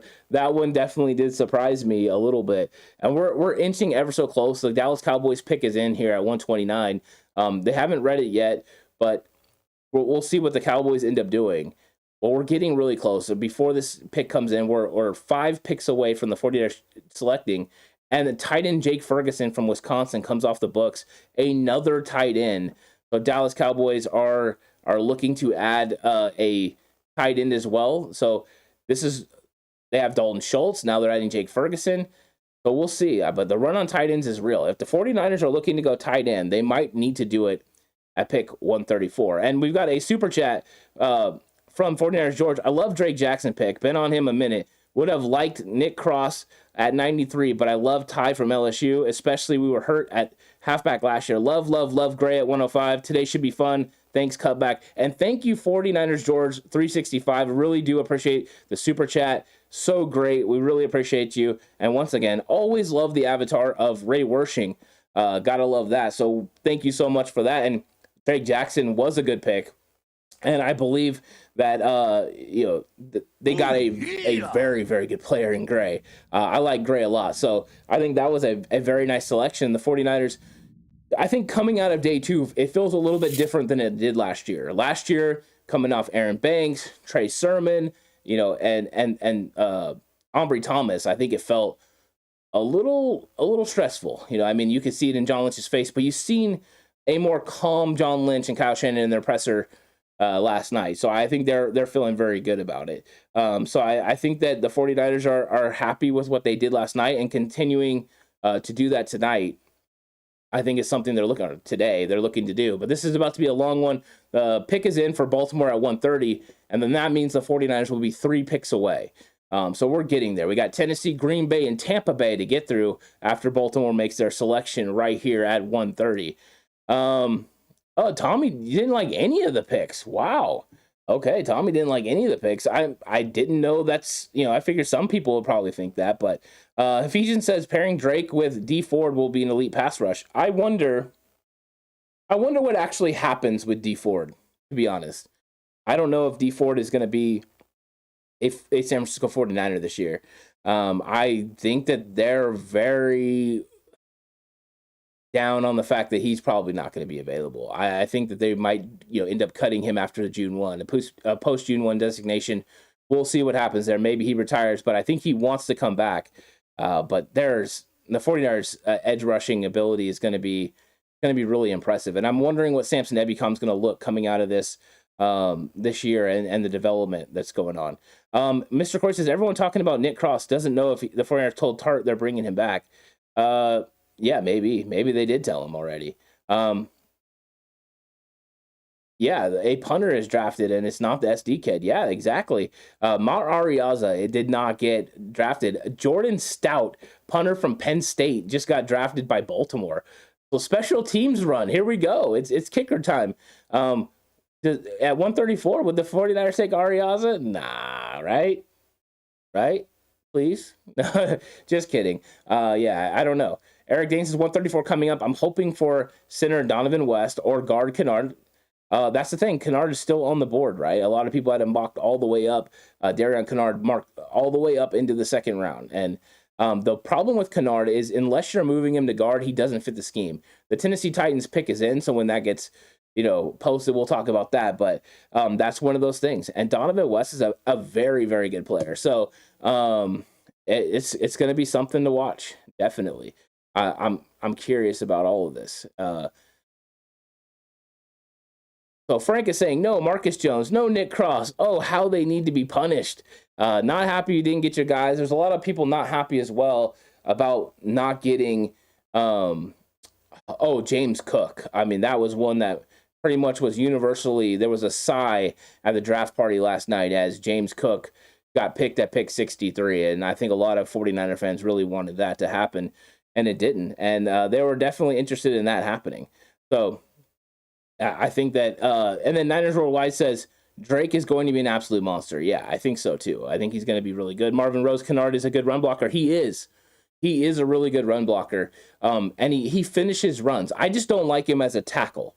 Let me be clear. I don't like him as a tackle. I don't think he can get it done there against speed rushers on the edge. And what I've been saying is, a lot of people have been talking about Mike McGlinchey's deficiencies in the pass blocking game. Well, what do you think you're going to get from Kennard? It's not different, okay? And then the Titans are going to take Hassan Haskins. Okay, here we go. David Campbell coming through right there. Appreciate that. So that means if they took Hassan Haskins, Green Bay Packers are up next, and we're getting ever so close. We just have to get through the bays. Green Bay and Tampa Bay to get to the San Francisco 49ers pick at 134, and they're not going to move up. Haskins out of Michigan is the pick, and this is a very good player. He's very talented, and they're going to go ahead and put someone in with Derrick Henry that they can rotate with, building on strength. I mean, this is something that these teams in the NFL are just consistently doing now. All right. So I think that right now, as they're talking about Jordan Stout from Penn State on NFL Network, which makes me laugh. So, yeah, here we go. Jay Ellie's bringing up James Mitchell, potentially. All right. But here comes Green Bay's pick. Their pick is in. So we are getting ever so close to the 49ers being able to make the pick. And the first pick of the day 3 of the NFL draft. And then comes the long wait if they don't trade up. Because the 49ers potentially don't draft again until 172. That's 40 picks. 40 picks. And Romeo Doubs is the pick from Nevada for the Green Bay Packers. So they finally go out and get Aaron Rodgers some help. Romeo Doubs, but once again, not a first-round player, somebody that they get later. But Doubs is a good player and a nice selection for Green Bay. He's not as good as like Gray that the 49ers got last night. I mean, but he's a solid player, and here in the 4th round, he has a lot of great value. And now Tommy Huxley's hoping Christian Watson is a bust. Yeah, now that he went, so there you go. Where does Tanner Hill end up after next season? I honestly don't know. That's a good question. I honestly don't know. Yeah, so you're right. So they did. Romeo Doubs and Christian Watson are going to Green Bay. So Green Bay deciding to get Aaron Rodgers some talent. They needed to because they had to replace MVS, and they definitely needed to do that. They lost Devontae Adams, and I don't think there is any replacing Devontae Adams. They're doing their best. They got some speed. Now they got Romeo Doubs who'll be able to operate over the middle of the field, and he's good after the catch. So they're doing their best that they can to replace a player like Devontae Adams, which you really can't, but not just Devontae Adams, but the speed of MVS. And I thought Christian Watson was really the MVS guy. So Tampa Bay's pick is in, which means the 49ers are officially on the clock. The 49ers are on the clock. Once the Tampa Bay pick gets read, then we'll have an idea of who's still on the board. And I don't envision the Tampa Bay Buccaneers going interior offensive line. They could, however, go with a corner because they haven't addressed that yet. They've went offense in the last 2 picks with Rashad White, running back out of ASU, so they won't go running back, and K. Dot tight end. So if the Niners are targeting a tight end, one of those tight ends will be available right now. But I know that Donovan West has been being put a lot in chat about Donovan West potentially going to the 49ers. Donovan West is available. Spencer Burford is available. And also Alec Lindstrom if the 49ers were deciding to go interior offensive line. So those things could happen. Let's see what happens right here with Tommy Huxley slating slot corner. You think so? Potentially. It could be slot corner for the Niners. We'll see what they do there. I'm not 100% sure.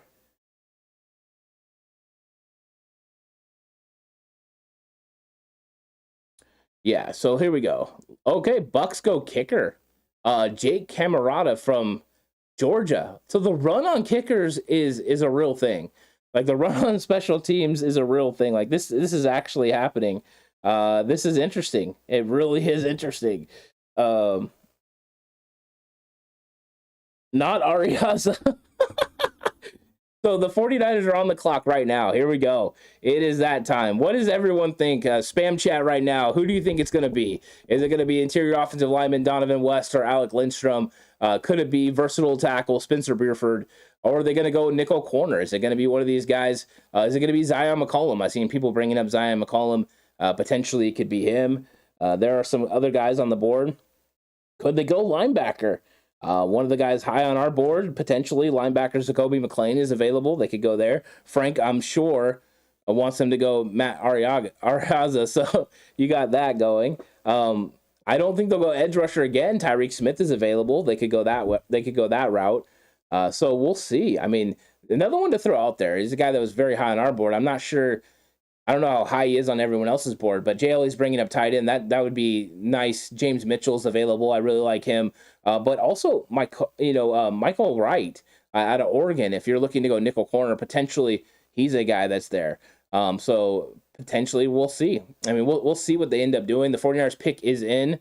So I'm wondering what this ends up being and who it is. But the 49ers have made their selection at 134. Now we just have to wait for them to read it or reveal it. The pick is in. Yeah, thanks, Jelly. This is going to be great. Ronnie Montoya says they pick Spencer. Okay. Let's see. Don't take a cornerback here waiting for Jack Jones. Philip, Jack Jones already got drafted. Jack Jones is gone. And the 49ers do select Spencer Burford from UTSA. So you're right. Well done in chat.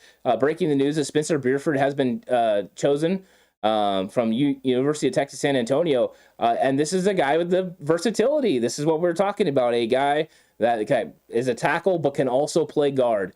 So right now the 49ers go offensive line. Everyone gets their wish. And offensive line has been addressed by the San Francisco 49ers. And another guy that was on our big board is off the board, but a nice selection. So they don't go with an interior offensive lineman by trade and go away from what they did with Aaron Banks and back to what their original beliefs were, where you draft offensive tackle with versatility to be able to play guard. But a guy that last year played 11 games at left tackle and 1 game at right tackle. So he's got versatility to play all throughout. So yeah, Paul Saunders, we got one of our guys, Spencer Burford. So we're finally right about someone. But that's a great pick. I really do like this one, and somebody that was in our top 50. So the 49ers are getting a lot of value. They could have had a higher grade on him. I could have seen Spencer Burford go all the way into the 3rd round, and getting him at 134 is a very nice pick. So and you're right, Paul.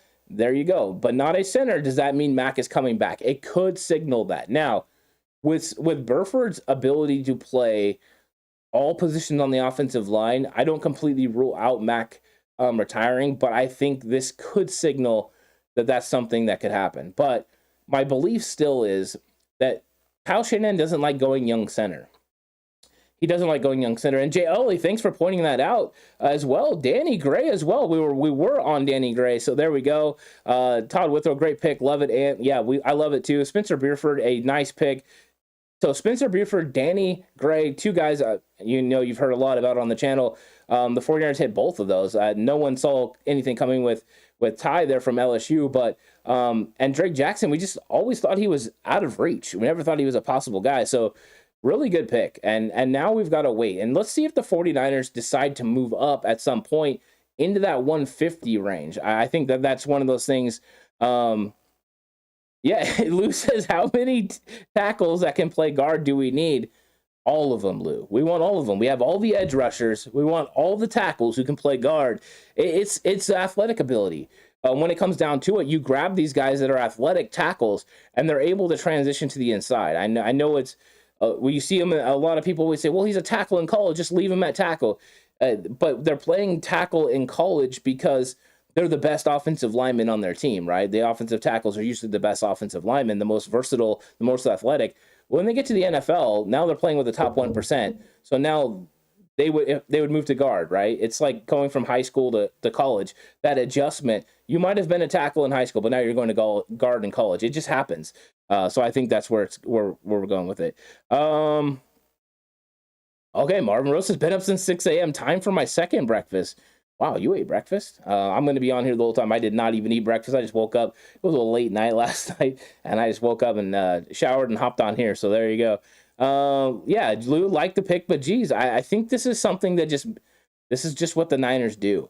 Yeah, Power Fitness says versatile lineman. I hope he's a stud. I'm with you. I'm with you on that. I like the Burford pick. And so the 49ers are addressing the things. You see Joshua Williams coming off the board right now, who Alex has kind of come on to from Fayetteville State. Joshua Williams is off the board, 6'2", 195 pounds from Fayetteville. And he's been flying up some boards recently. So that potentially is a nice move there. And that's kind of what's going on right now in the AFC West. They're just taking corners and defensive linemen, You got to deal with all those quarterbacks there. So they're just going to continue to do that the whole entire time. So I think that right now there's certain players that are on the board still that the Niners could be interested in. The question is, are they going to be falling? I don't know. I mean, that's the thing. I don't know if there's anyone left, that is going to fall to 172 on our big board. They did not address tight end, which is okay because they ended up getting a very good player. But there are still a lot of guys that they could go out and get. And potentially they could come up and make a move. We'll see. We'll see what happens here. Time to move up, Lou says. Do the 49ers move up now from Twisted Clown? Do we double down on wide receiver from Quest for 6? I think that potentially they could move up because there's such a big window right now between where they picked and where they're going to pick again. They have the 2 compensatory picks, 220 and 221. I'm not sure they want to use those. Of course, they have Mr. Irrelevant, 262. It could be a time that they want to move up and get a player. So I think that potentially they could, but we'll see. We'll see what they end up doing here. I don't know.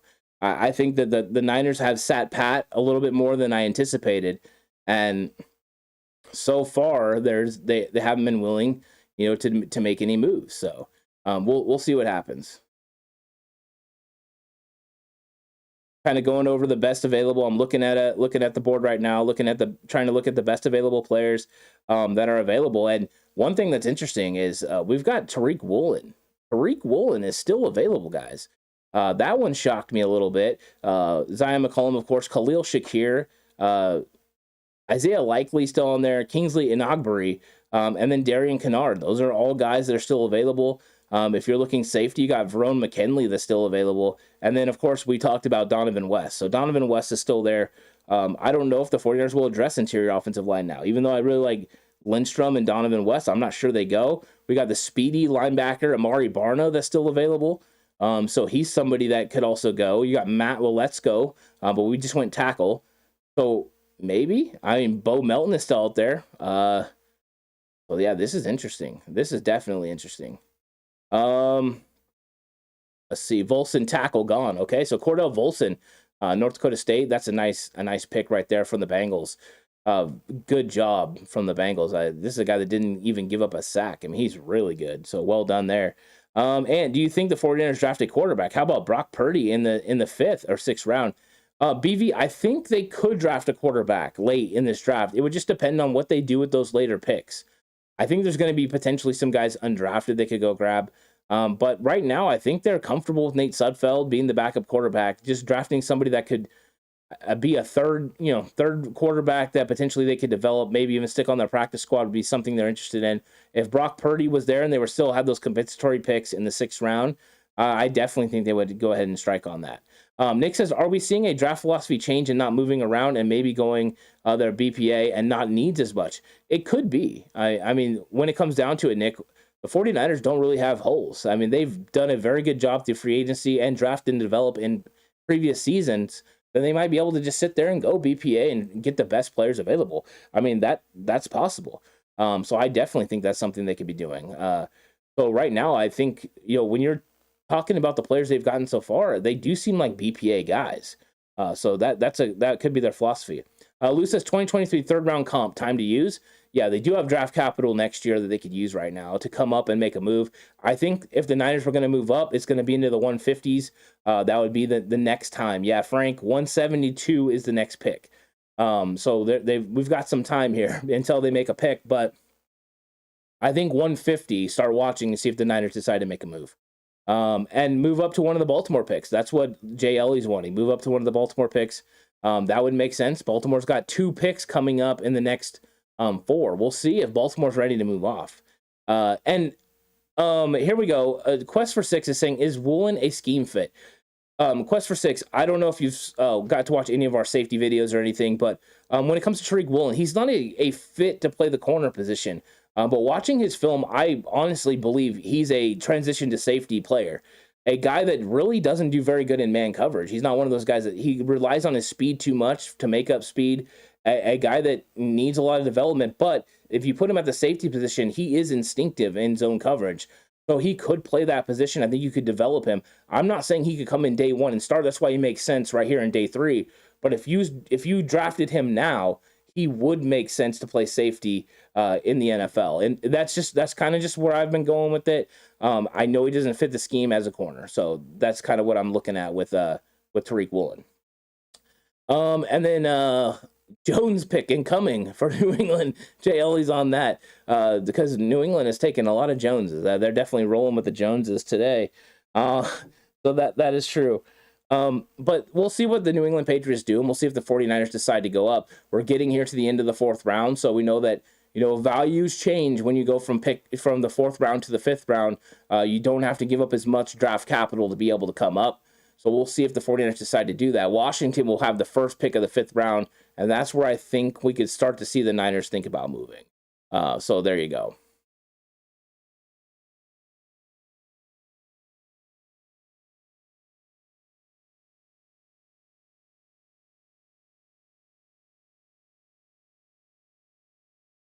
Yeah, so we've got a lot of interesting names coming up here in the draft. We're going to have some interesting stuff coming up for sure.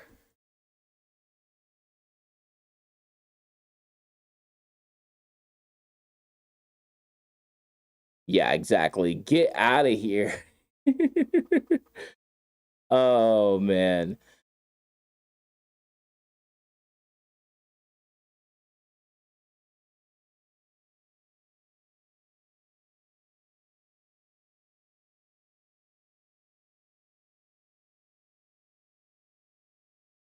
All right, sorry guys. I'm having a little bit of issues with the chat. So there you go. Marvin Rose says, send a Jimmy Dean sausage, egg, and cheese crescent to Ant. Yeah, sorry about that, guys. We had a little bit of a something jump on there. So as soon as chat populates, everything will be good. Got my new hat on the way. There you go. Thanks, BV. Ordering the hat. A lot of good stuff coming that way. Twisted Clown there giving thumbs up and love. Appreciate that. Mr. Corey coming through with some good stuff. Thanks, guys. Really appreciate that. It's always fun when that happens. Gotta love the spammers that jump on and post a bunch of good stuff. The good thing is the emoji usage, right? I mean, they're just on point with the emoji usage. Lou says that white hat was sweet. Yeah, dig in the white hats. In fact, I need to get one of those white hats. New England with quarterback Bailey Zappi out of Western Kentucky.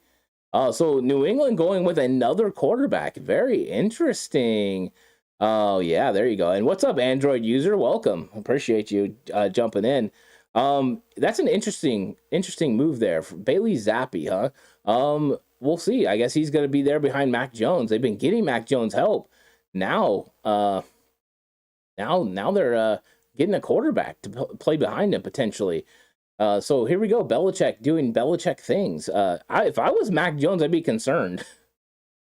The way Tom Brady handled business with Drew Bledsoe, and then coming in and taking over, Bill Belichick doesn't mind. If you're a better quarterback, he's going to put you in there. So Bailey Zappi, interesting pick from New England. New England has had themselves one interesting draft for sure. I mean, from Cole Strange to going ahead and get Tyquan Thornton in the second round, like those were all interesting moves from them. They are all over it. And then they go the two nickel corners and Jack Jones and Marcus Jones. Oh, wow. I think that's kind of surprising. Well done. Hey, yeah, Android user. The chat now has hot singles in my area now. There you go. There you go, Android user. And yeah, Mr. Corey saying, give me a tight end and a center and I'm good. Could it be a couple of players? Potentially. Pitt is on the board, and Twisted Clown saying it's going to be Calvin Austin the third going to Pittsburgh. Could be. Yeah, Frank is commenting on Jimmy Garoppolo and his escapades. Mr. H says, Jesus.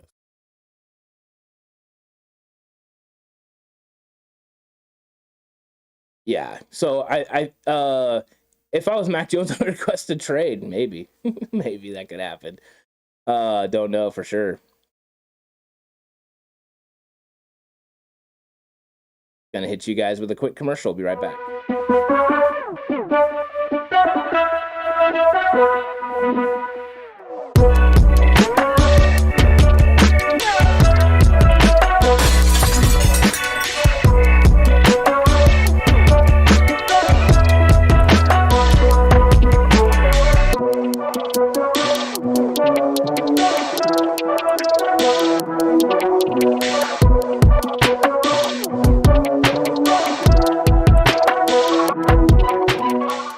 Now you guys can see where to get all those sweet merch, guys.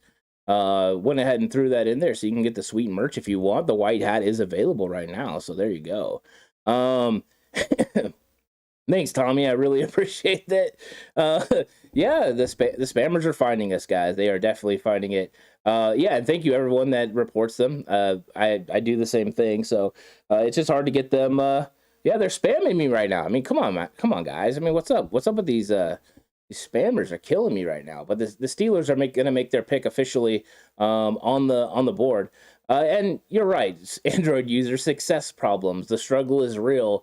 And we got Calvin Austin the third. So in chat, that was definitely something that happened. And then Nick said, worth another tight end available. Yeah, there are still tight ends on the board, right? There are tight ends that are available. And one of our top tight ends is still there, and James Mitchell from Virginia Tech. Calvin Austin III, though, is interesting because Calvin Austin III was thought to be a second-round pick, and here he is at pick 138 of the fourth round. And this is kind of what I was thinking, where he was going to go. There's a lot of size concerns at 5'7". So he's a certain type of player. He's a niche role guy. So he's definitely going to have to, and there you see him beating Marcus Jones. So that's interesting. But he's one of those guys that if you put him in the right situations, he can definitely do some things. So that's a nice pick by the Pittsburgh Steelers there. They're going out and getting Mitchell Trubisky some help, I guess, right? Is Mitchell Trubisky right now? That's a nice selection. Spam has too much salt from Marvin. There you go. I know in some countries, I believe it's a delicacy, spam. So they're potentially. BV says Treader would be a great signing. Yeah, I mean, Treader would be a great signing. If they could sign Treader, it all comes down to Mac, right? So Baltimore's pick is in as well. So we'll see what happens with Baltimore. Maybe Baltimore, okay, Baltimore goes with the tight end Isaiah Likely. So, guys, Isaiah Likely is off the board. The receiving threat potential for the 49ers is gone. I likely would have been somebody I think they would have been interested in. And then it's interesting that the player comp is Brevin Jordan. Brevin Jordan went all the way down into like the 6th or 7th round last year, I believe. So even though he's a comp of Brevin Jordan from the NFL Network, a guy that went a lot earlier. Oh, wow. JLE saying is showing Kenny Pickett as a starter. Interesting. We might have a quarterback controversy there already. Interesting. I'm interested in that. So let's see. I'm gonna refresh my best available player here and see what we got. We still got some very good players here on the board. Everybody, we've got Tariq Woolen is now up there towards the top. They have quarterback Sam Howell's the number 1, but Tariq Woolen is still available. Zion McCollum, Khalil Shakir still on the board. Here this late in the 4th round. Kingsley Enagbare. That one actually doesn't surprise me because Kingsley Enagbare needed to be able to develop as a 3-down pass rusher. It was a little slight in the run stopping game. So I think that's something he's still available, but that's still an issue. Okay, let's see. Joel Ender says, good morning, TCC. It's 3:45 here. Wow, that happened real quick. It jumped. Here in Guam, like you, Ant, no breakfast for me yet. Yeah, what's up, Joel? How's it going in Guam? Thanks for checking in. If we don't get center next, they must have something else figured out. Potentially, you're right. So there, and Nick says, there goes Zach Tom. So Zach Tom goes to Green Bay Packers. More position versatility, right? Some guy that if you weren't getting Spencer Burford, potentially you would go Zach Tom. Burford was a better tackle potential than Zach Tom. I thought Zach Tom's for sure a guard. So there you go. So thanks Nick for climbing in with that. Kyle Phillips is still available. Zach Tom guard. There you go. Everyone's spamming chat right now. Really appreciate that. And so now Green Bay is off the board, and we got Baltimore coming up again. We got 3 picks left in the 4th round, so we're moving expeditiously through this. We're almost 2 hours into the draft, and we've almost made it through the 4th round. So maybe we're gonna get through it. I'm not sure. And thanks for joining again. You guys are about to see that spam happen for a second. I'm sorry about that. But here we go again. And I think that right now we have Baltimore on the clock. What will Baltimore do here? Does anyone have an idea what Baltimore will do? And where's the target for you guys for the Niners moving up? Where's the target for the San Francisco 49ers moving up into this range? Is it going to be the Washington, Seattle first picks of the 5th round? Will it be even later? Will they be willing to come up to, 144, 145, or is it going to be potentially in the 150s? Not sure.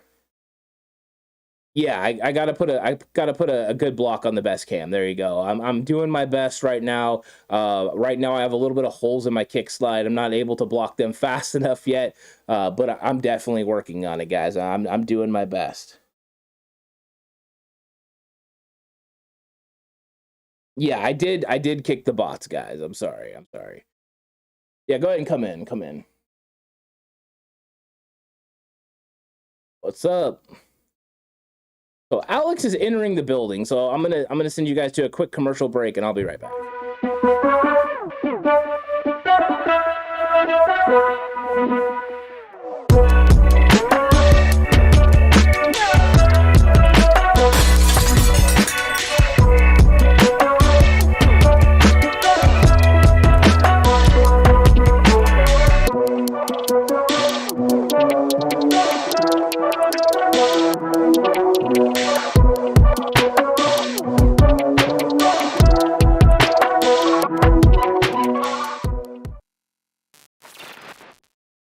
Well, so Alex is in the building now, everybody. Welcome, Alex. Oh, thank you, good sir.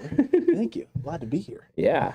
Oh, how we doing, TCC? Hopefully well. Hope everything's doing A-okay. What's been going on? What have I missed? You missed a lot, but we got a new subscriber here. Oh, 49ers super fan. Welcome to TCC. Yeah, welcome. Awesome, man. Really appreciate it. Yeah, I'm sorry, guys. That we're dealing with the spammers a little bit today, and that's okay. We're gonna keep working on diligently getting rid of them, but it's a mission. But what we have had, Alex, is the 49ers taking Spencer Burford. out of UTSA with pick 134. So once again, a versatile tackle. So if you watch our 5 bold predictions, versatile tackle in a shocking development. That's how the 49ers decide to go, not an interior offensive lineman. And then right now, Zach Tom went to the Green Bay Packers. Another versatile player, but I see more slotted as a guard. But as you can see right here from the footage that we're watching on NFL Network, he's playing center. So there's a lot of versatility there. So right now, we're been talking, Alex, about where the 49ers could potentially land. Would they trade up now? Because their next pick is until 172. It's a little ways away. So that was the 134 pick, correct? That was the 134 selection? Yes, it was. And I'm seeing here from Tommy, how are you feeling this morning, butt cheeker? I'm feeling okay. I'm moving this morning, so it's been a little hectic, a little crazy, but for the most part, doing well. I'm seeing Twisted Clown saying I should have brought you some breakfast. They're not wrong. I probably should have, but wow. Last thing that was on my mind. Yeah, you could have shot me a text or something and brought me. I mean, come on, I could have had a McMuffin or something. Oh, man. I should have got McDonald's is right by my old place, so you're not wrong. Yeah, you're not wrong. And cornerback Demarion Williams from Houston just went off the board for Baltimore. So Baltimore goes cornerback again. So here you go. They're making some moves today. Alex, one of the things that I have brought up is Tariq Woolen is still on the board. Tariq Woolen is still available. Calvin Austin III just got drafted moments ago. So there's still a lot of really good football players available for the 49ers at 172 potentially. Ton of solid players. So get me caught up here. Oh, and by the way, Rude Alien was the new subscriber to the channel. Rude Alien. So welcome to the TCC, my guy. If you're sitting there wondering, you sub to the channel and you're seeing other people sub and alerts are popping up. If it's not popping up for you, the reason why we're not getting notified here live is because your channel is privated. So that information doesn't get shared necessarily with content creators that you subscribed. So if you want to be a part of those notifications, just unprivate your channel, make it a public channel and a public account, at least anyway. And then anytime you sub or do anything here on the channel, we'll get a notification. So just a heads up there. So what exactly has been going on? What guys have gone off the board? Have there been any surprise, any more reaches like we saw in day 1 and day 2? We saw a run on kickers and punters. Oh, wow. All kickers and punters not named Matt Ariaza. So Matt Ariaza's still on the board. So run on kickers and punters that weren't Matt Ariaza? Yeah, that's right. Wow. It was weird. And then another thing, New England drafted Bailey Zappi. Oh, they went quarterback Bailey Zappi. What round? Just recently. It was like maybe like 4 or 5 picks ago. Holy cow! So you're talking going round for the quarterback. Who? I mean, listen, we didn't talk about quarterbacks on this channel. We didn't do it, but I can tell you what, that was one of my favorite prospects, the quarterback position coming out in this draft class. Yeah. So, and Lou said he had a great time last night at the draft party. We both got to meet Lou. Great guy. But then Robert said he didn't drink enough water, and he's dealing with some problems today. He's a lightweight. Hey. Robert was having a good time though out there, man. He was doing some big things there. So there's that. Got a little bit of a headache. My dumb ace didn't drink water. Ant, tell me about our pick. David Monty says, I'm working today. It's hard to keep up with what's going on. So he wants to know more about Spencer Burford. You brought it up already. You mentioned it a little bit, but go ahead and clarify. Yeah, Spencer Burford from University of Texas, San Antonio is a 6'4", 310-pound versatile tackle that potentially could move inside if asked and play the guard spot. He's a very, very good player. He's got a lot of fluidity in his kick slide, so he's a better pass rusher than what they normally draft, but he's absolutely vicious and ferocious in the run game. He gets after it, and that's why he fit the 49ers scheme, and that's why he's on our big board. He's one of those guys that just gets after. He's got heavy hands, so a very good, versatile pick. I like Spencer Burford a lot. In fact, Alex, when we were on there, we were talking about potential picks, and we brought up Lindstrom, and then I brought up Burford. I thought that those were two of the guys they could go for, and it ended up being Burford. So Danny Gray, Burford, two of our guys that we really like. So right now, I'm feeling kind of nice about the 49ers draft. And then did you get to watch any of the running back from LSU, Ty? Did you get to check him out? Say that again. The running back from LSU that they drafted, yeah. I did get to see some of his film last night. I went back and watched a couple of games.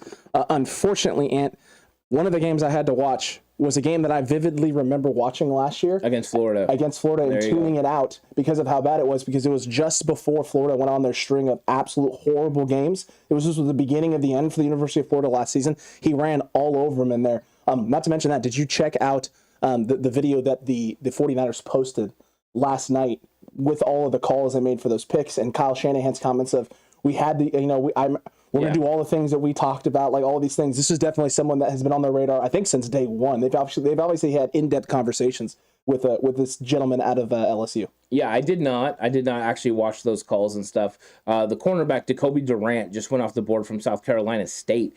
So the Rams are going cornerback. Interesting draft pick here. It's a nickel corner for sure, but a 4.3 guy, so tremendous speed. That's true. And Tommy's saying, Alex, did you see Danny Gray's scouting report? Not good, says Tommy Huxley. I don't really care what anyone else's scouting report says. It's based on, for us, film. We've watched the film on Danny Gray. We like a lot of things we see with the speed, the run after the catch ability. And Kyle Shanahan and John Lynch, John Lynch on his phone call to him said, hey, you ready to bring that speed here from Texas to California, to Santa Clara, and get some things done with this here? This was definitely a guy that they were looking at, they were targeting. They were looking to add top end speed, and they definitely got it with that gentleman out of SMU. Yeah, I liked it. My scouting report was very good on Danny Gray. I don't know what scouting report. Stop reading other people's scouting reports, Tommy. Just read ours. No, I'm just kidding. No, I think that Danny Gray's a dynamite player. The 4.3 speed we broke him down before he ever ran at the combine, and you could see the speed was definitely something you saw on the field first. It was tremendous. He got after it. And so I think that Danny Gray's a nice addition. The 49ers have been looking for that guy that has top end speed, that's able to stretch the field and let these other guys create underneath. And they got him now. Ray McLeod can create with his legs of the middle of the field with some of the the wiggle that he's got. And now they got a guy that can take the top off. So they could still find another guy in this draft potentially, or even bring in a free agent that has top end speed as well. But they're definitely making sure that they don't have a need there. They're trying to make sure. Thanks for calming me down, Ant, says Tommy.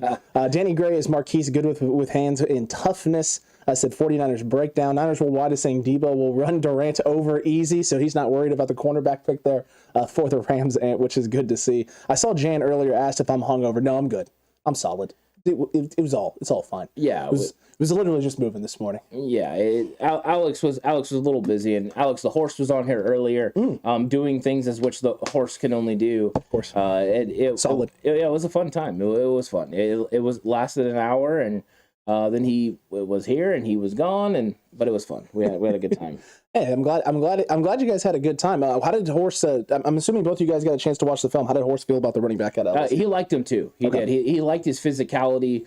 I think that was something that definitely jumped up, was the physical nature at which he ran. What I thought was that he was what they expected. This is actually what I said to Horse before the show, and then Horse spilled the beans on air, was that he's what I believe they thought Trey Sermon was going to turn into, is the big physical running back that's a one cut and go guy. The one thing I saw on film that I really liked was the fact that he was how comfortable he felt running in the interior. Like he felt comfortable running inside and letting the blocks develop, and then once he found his hole, accelerating through them. I liked him. He doesn't have the top end speed, a 4.5 guy. So he's not one of those guys that's a speed guy, but he is definitely a big physical guy that's going to be able to take key snaps from Elijah Mitchell and carries. That's going to keep Elijah Mitchell more healthy. Very true. Shirley Shin right here is saying why they keep drafting linebackers and DNs when they need to address the offensive line. This is something that we talked about in our 5 bold predictions. The Niners might not go O-line, and in fact, they did go O-line, but it's exactly what we predicted, right? A guy who's a tackle prospect who could slide into the interior, could move to the inside, of Spencer Burford out of UTSA, and the Titans going with a dynamic tight end there in Chigoziem Okonkwo, so a guy who can do a lot of different things there, adding some more versatile weapons to that offense. Yeah, and I love the fact that James Mitchell is still on the board. Agreed. Thank you. I mean, potentially we're getting closer to that, and I've been talking about this, Alex, right now, because we're about to go into round 5. Now is the time where the 49ers could actually trade up. The value changes as soon as you go from 4th round to 5th round. But Okonkwo was a very dynamic player, a little undersized at the tight end position at 6'2", but could do so many things. He was like a really, really good power slot. Him and Isaiah Likely went just a little bit ago, are those kind of power slot potential guys. But this guy had a lot more versatility than Isaiah Likely because he did things out of the backfield. Right? He was asked that in Maryland, and he really did do a good job. So that's a nice pick by them. It is. It's a solid pick there. Rude Alien, we'll catch you later, my guy. Glad you found this channel dedicated to the faithful, 100% R man, and we look forward to seeing you in more chats going forward. Still Darian Beavers on the board too, and as well. I'm seeing. I'm trying to take a look at Jesse Luketa still available. Omari Barno still available. Yeah. Tariq Woolen is still on the board, as is Zion McCollum. That's a little interesting at this point. Okay. Yeah, and your guy from Fayetteville State was taken, by the way. Oh, Joshua Williams? Yeah. Okay. But yeah, the Tariq Woolen thing, it's not really that surprising to me because as a corner prospect, he's not that polished. I mean, he really does count on speed. It's like Kalen Barnes. They count on their speed, to kind of bail them out. And I think that that's one thing that people saw with Tariq Woolen. I think the transition to safety should happen because if he does translate to safety, I think he could become a really, really good one. But that 6'4" frame, he could put a little bit of size on. He wouldn't lose the 4.3 speed. He would be a dynamic safety in the league. But I don't know if a team is going to see him the same way that I do. Yeah, I agree with you there. I saw earlier, Anta, Laturo Augusto Antonio Ramirez. He said, "Hola, amigos." Hola, sir. Yeah, what is up? He wanted to know our opinion on Burford, as I'm assuming what he's asking here, because he asked it in beautiful Spanish. I was going to try and speak Spanish, but I'm going to butcher it. I'm going to absolutely butcher it, Laturo, if I try. So, look, at the end of the day, the thing that makes Spencer Burford fit in San Francisco is the versatility and the flexibility. A guy who went to UTSA, started at left tackle for them for a lot of games. 12 games for them? Last year, yeah. Last season, correct? He was at guard at one point as well, was he not? 12 at left tackle, right, one game. He never played guard, actually. So this is a guy who's played some left tackle, played some right tackle, but has versatility. We've seen enough on film that you definitely think he can transition and move into guard, which is why it makes sense that he would be a guy the Niners would target, because he has that flexibility. And what have we seen out of the 49ers? Draft Jalen Moore last year. Everyone thought he was going to be a guard prospect. Definitely could slide in and play guard, but used him primarily as a tackle option. Colton McKivitz, same thing. Daniel Brunskill, same sort of thing. Justin Skill, same sort of thing. This is something they tend to do. This is how they target. This is the type of players that they look at. Guys with versatility and flexibility. And that feels like the way that they would address it. It definitely feels like the way that they're going to address O-line. They took some chances last year, right? They took a chance with Trey Sermon. They took a chance with Aaron Banks, two guys that typically weren't the prototypical prospect that the Niners draft and bring in. Trey Sermon, for the time being right now, doesn't feel like it's going to work out. Aaron Banks still might. Yeah, it looks like they're going, back to on brand. I mean, this is kind of what they did before this, and now they're reverting back to it. They had the hiccup last year. They didn't get the guys they wanted, and they kind of pivoted, and the pivot maybe didn't work. We'll see what happens with Banks, but they're trying to ensure themselves that they're going to have guys that can play, and it's going to be competition on that offensive line. I know there's a lot of questions, but they were super high on Colton McKivitz coming out of the draft. I don't think that they're not high on him still. I think even though he didn't make the 53-man roster last year, I do believe they're coming into this season more high. You're going to the re-addition of Justin Skule.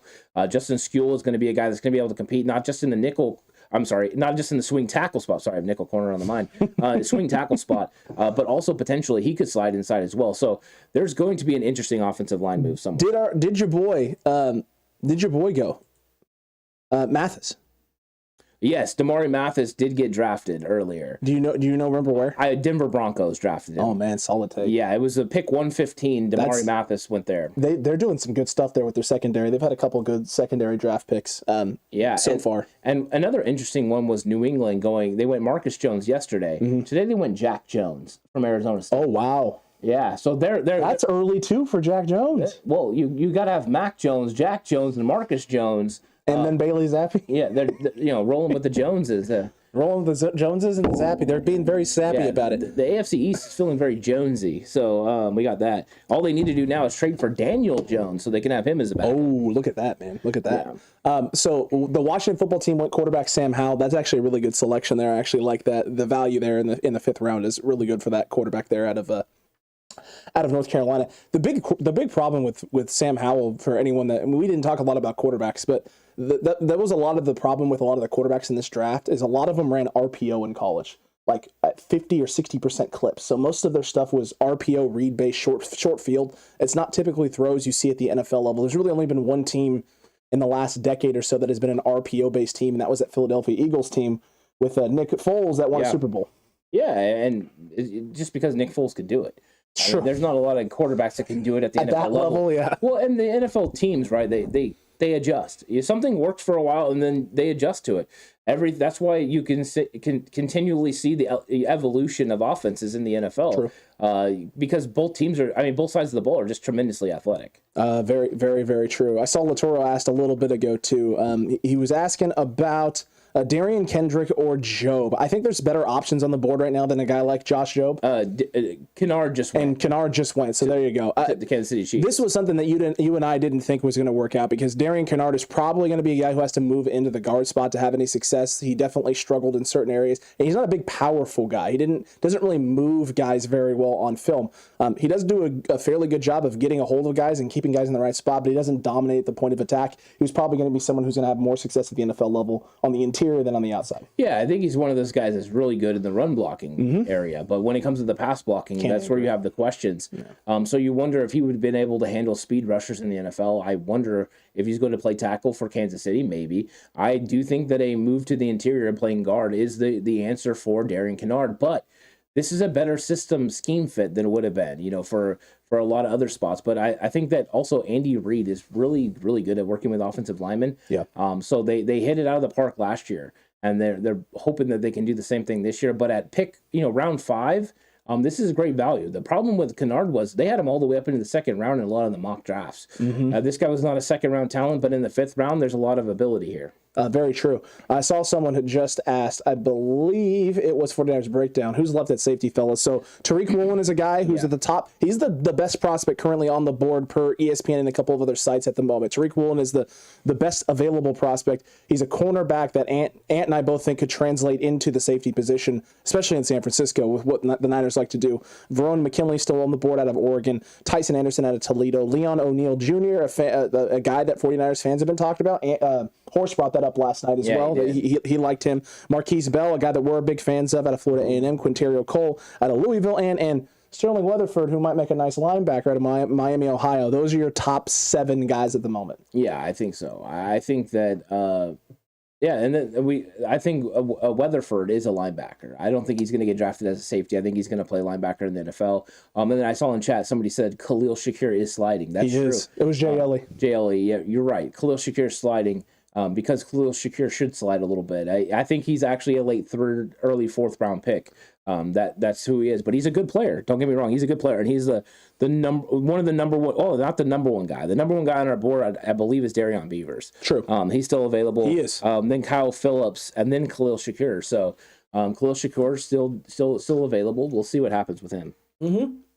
It's going to be interesting to see how the Niners plan to address, because there's still a lot of really talented players on the board here. Still got Donovan West on the board. Alec Lindstrom still available and not been selected just yet. Ty Chandler still available. I know there's some 49ers fans, and the Niners also met with Jerome Ford out of Cincinnati, the running back. But with the Niners have already addressed running back with the gentleman at LSU, Ant, do you foresee them going another running back between now, I would say now and the 6th round, or if they're going to take another running back, would you expect undrafted free agent 7th round? I think if they kept their comp picks in the 6th round, they could potentially go with a Ty Chandler or somebody like that. Maybe an Isaiah, one blank on his name, Pacheco. There we go. Pacheco out of Rutgers. I had Spiller on the head still, and it was still in the mind. It's okay. Potentially one of those guys, a speed guy to be a 3rd down back. You could maybe go that route. But I kind of think they're done with running back now. I would feel like it, and I think they're done with it. So until then, I wouldn't think a running back is even an option. I would think so too. 49ers Breakdown saying Verone McKinley's his draft crush, and he thinks he can eventually replace Jimmy Ward. So there you go. He's a big fan of Verone McKinley and what he adds to potentially the 49ers secondary unit. With the Niners having gone the way that they've gone with this, man, they go edge rusher, right? We saw the edge rusher pick. We saw a wide receiver pick. We saw a running back pick. They've now addressed the O-line, right? One of the things that 49ers fans keep saying is a need is the safety room. Would you see safety at this point, or is linebacker, do you think, a more likely option when the Niners get around here at pick one? Was it 174 the next 172. one? 172. It's BPA at this point. I really do. I think it's best player available, and there are some guys with tremendous ability that are still available. Number one, I think James Mitchell, the tight end, has got to be an option. But also, there's somebody out there with 4.3 speed that's 237 pounds and over 6'4", and Amari Barno. Amari Barno is somebody that has an elite trait in that speed and size that he could be something the 49ers are looking to get and looking to add.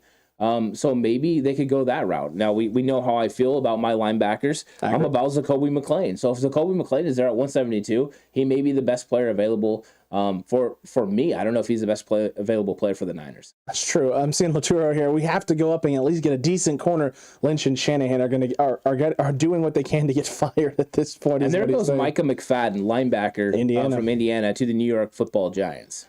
Solid choice there. Oh, he's a great player. He really is. He was one of the guys on our big board. Very instinctive. Definitely a talented player. So they're going ahead and going defense, and that was a solid pick. Micah McFadden is a good player. He's going to be a solid NFL player for several years. I don't know if it'll be 10 years, but it's going to be one of those things where he's going to be in the league for a while. Several. I'm just going to say several. I don't want to put an exact number on it. No, yeah, that's smart. That's smart. We're watching here right now, McFadden coming downhill, flying, and also the coverage skills. And he does have some ability. That was the thing you said, right? The minute he starts getting deep with coverage stuff is where he starts to struggle a little bit. Yeah, he's good in short and intermediate routes. But that's okay. I'm all right. And BV50, we are currently at pick 147, the Giants selection. So do they have back-to-back picks, or are they now announcing McFadden?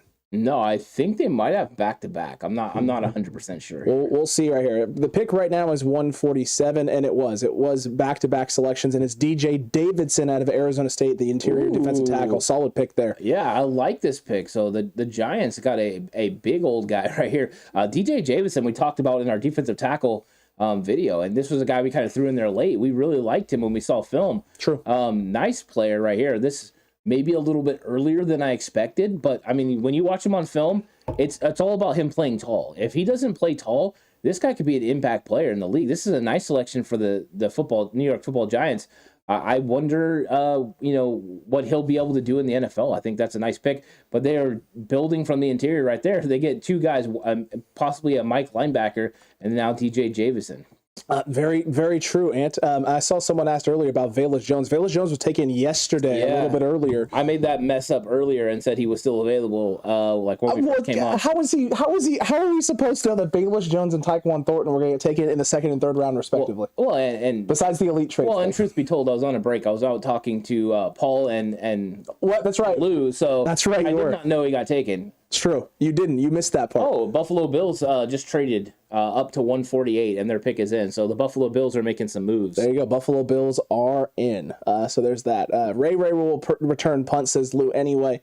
Yeah, I mean, it does feel like that would be the case. It does feel like that's what the Niners are doing with the wide receiver / special teams role in terms of what they've done. I think already with the guys they've already signed, right, with the gentleman they just took last night out of SEU, Danny Gray, your wide receiver room is already starting to look significantly better than it did last year.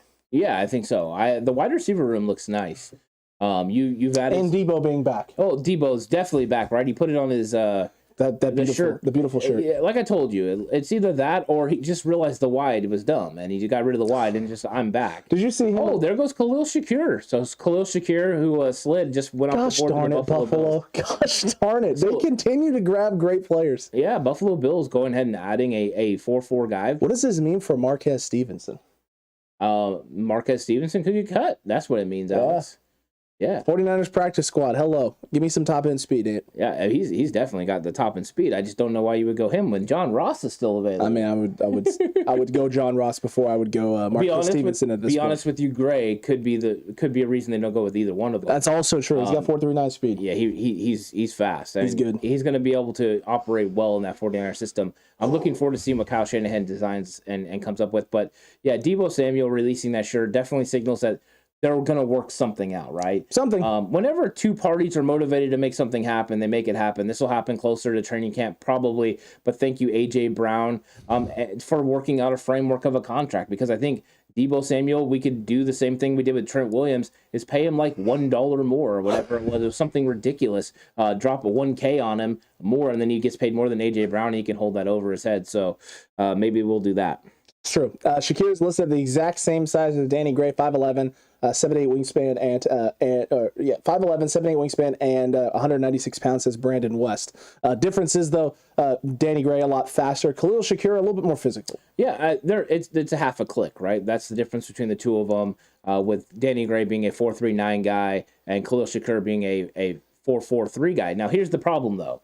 Watching film, Khalil Shakir doesn't look as fast as Danny Gray. Not even close. Danny Gray has functional football speed, where Khalil Shakir is at times will struggle with separation and have to make more catches, more contested catches. But he makes them. He does make them, and don't get me wrong, like he's a good prospect. In the 5th round, he's dynamite. But he's not as good as Danny Gray. Danny Gray is a better receiver than Khalil Shakir, and I've been consistent. I think you felt the same way that Danny Gray is the better option, and the 49ers hit it out of the park, I believe, with that selection at 105. Yes, they definitely hit it out of the park there at 105, and he wasn't going to make it much further if you didn't take him at that point. I'm seeing a couple of things here. Itchy is saying Josh Allen gets more weapons. Yes. Nick had asked safeties and nickel corners available. So you have Tariq Woolen, you have Zion McCollum, you have Tariq Castro Fields. Someone last night mentioned Darren Bland out of Fresno State. And he's kind of bland, but not a bad choice there. Kalen Barnes still on the board and available as well. So definitely some options there. Chase Lucas at Arizona State, Mykel Wright, two guys that we've talked about and discussed. Yeah, Mykel Wright's the one that sticks out to me as the nickel corner the Niners could be interested in. You've seen this before, where the Niners get interested in a player on a team, and then they end up not being able to get them. N'Keal Harry, famously, they were interested in. He gets drafted by New England. They go Deebo Samuel instead, and there goes Cole Turner. Cole Turner out of Nevada.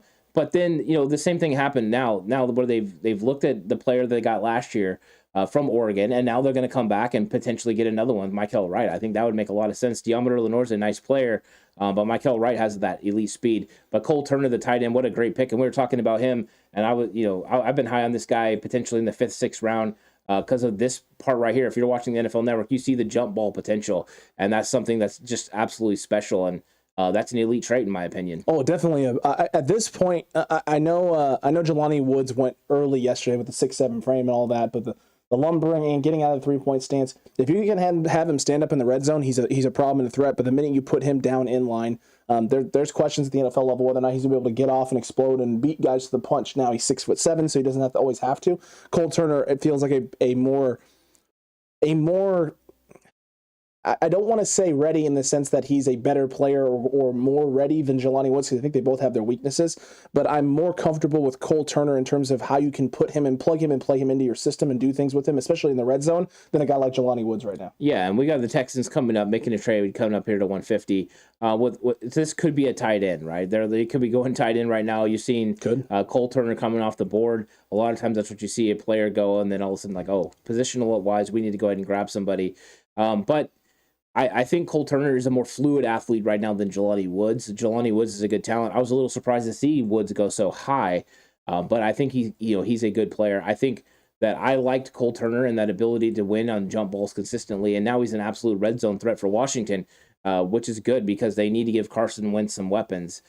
So Carson Wentz, will probably sprain both ankles, but don't worry, throw the ball up, this kid will go get it.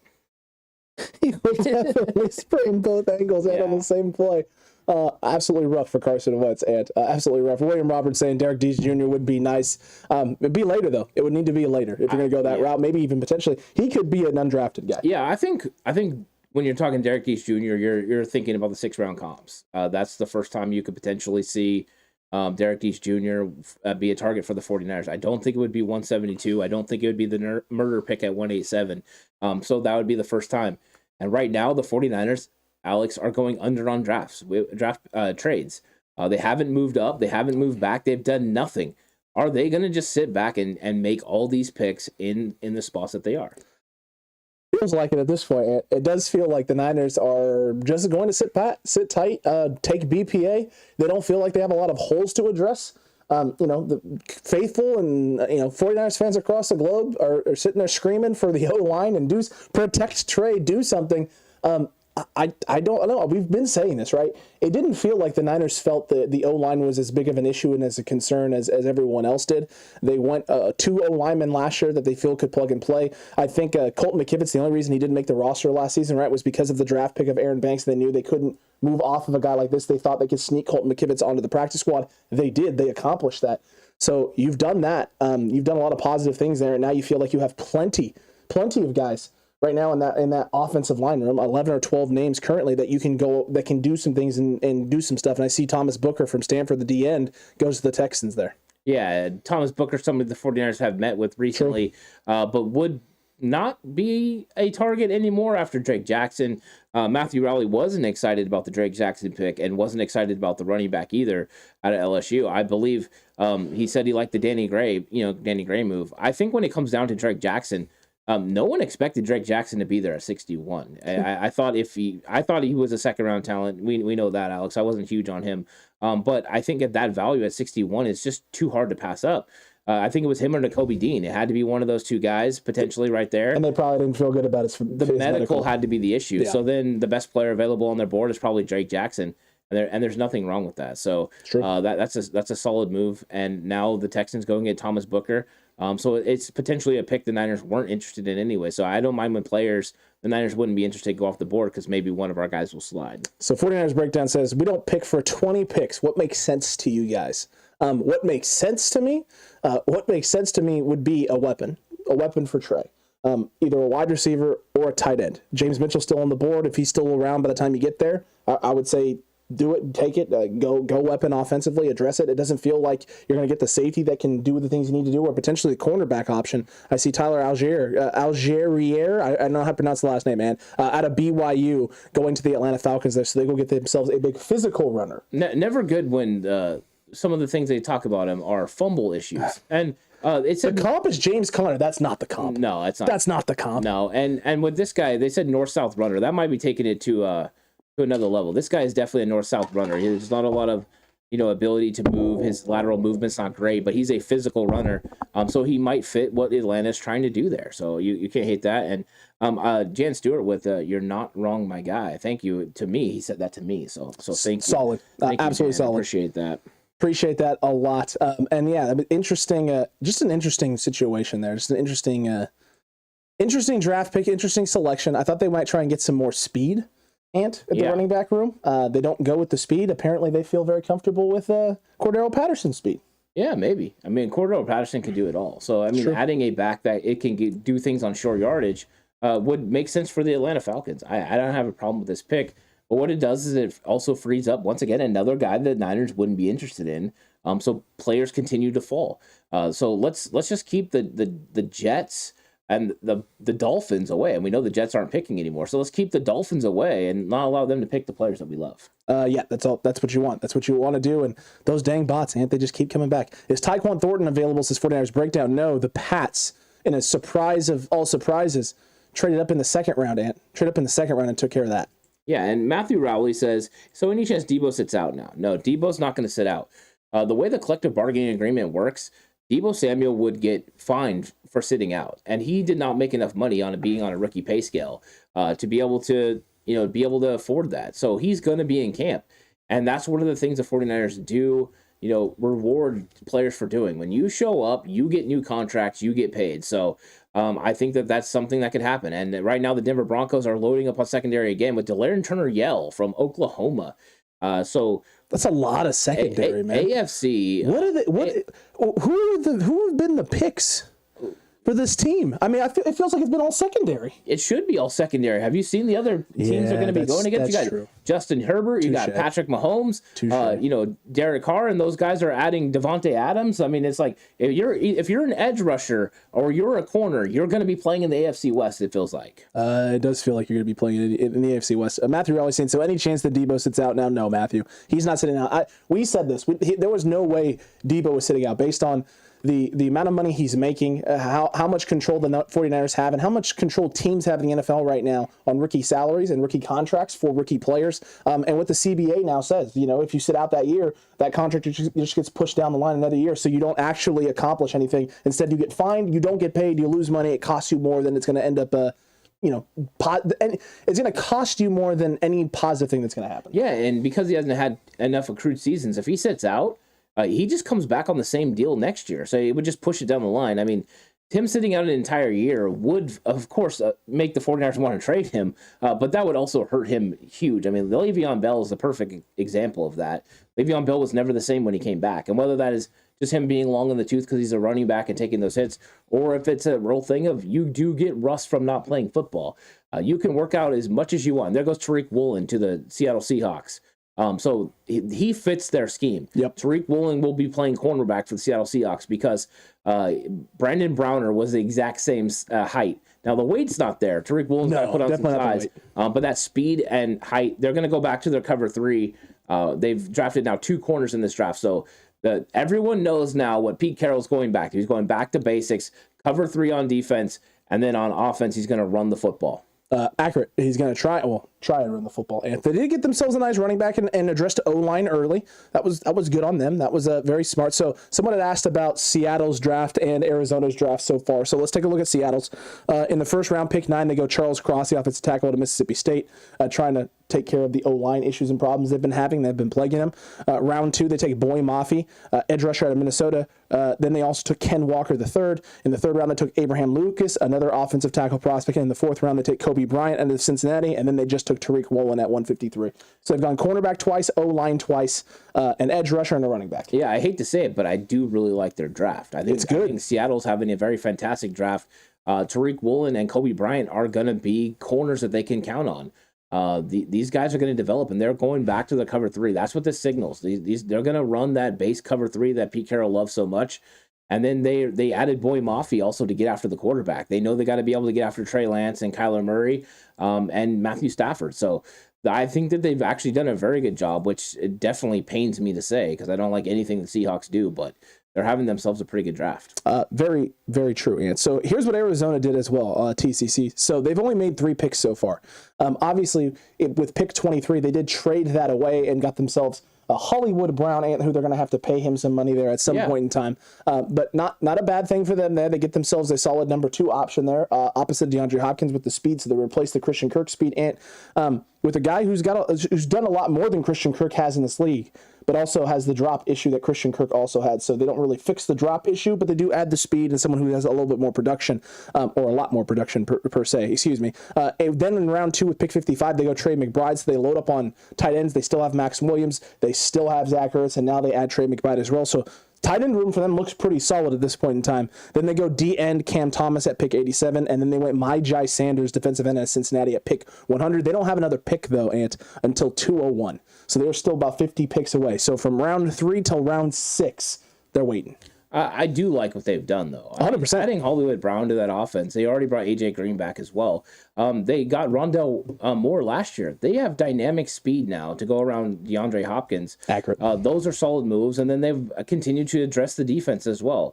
I think that they're having a nice draft. I think both teams are having really good drafts, and that means the NFC West is going to be more, contested. I think right now the Rams don't have very many draft picks, so they're not really doing a whole lot in the draft, but they've done it in other areas. So I think that right now the NFC West is getting better, and the 49ers have to continue to get better as well. And I think they've made some solid moves. I like Spencer Burford. I like the Drake Jackson move.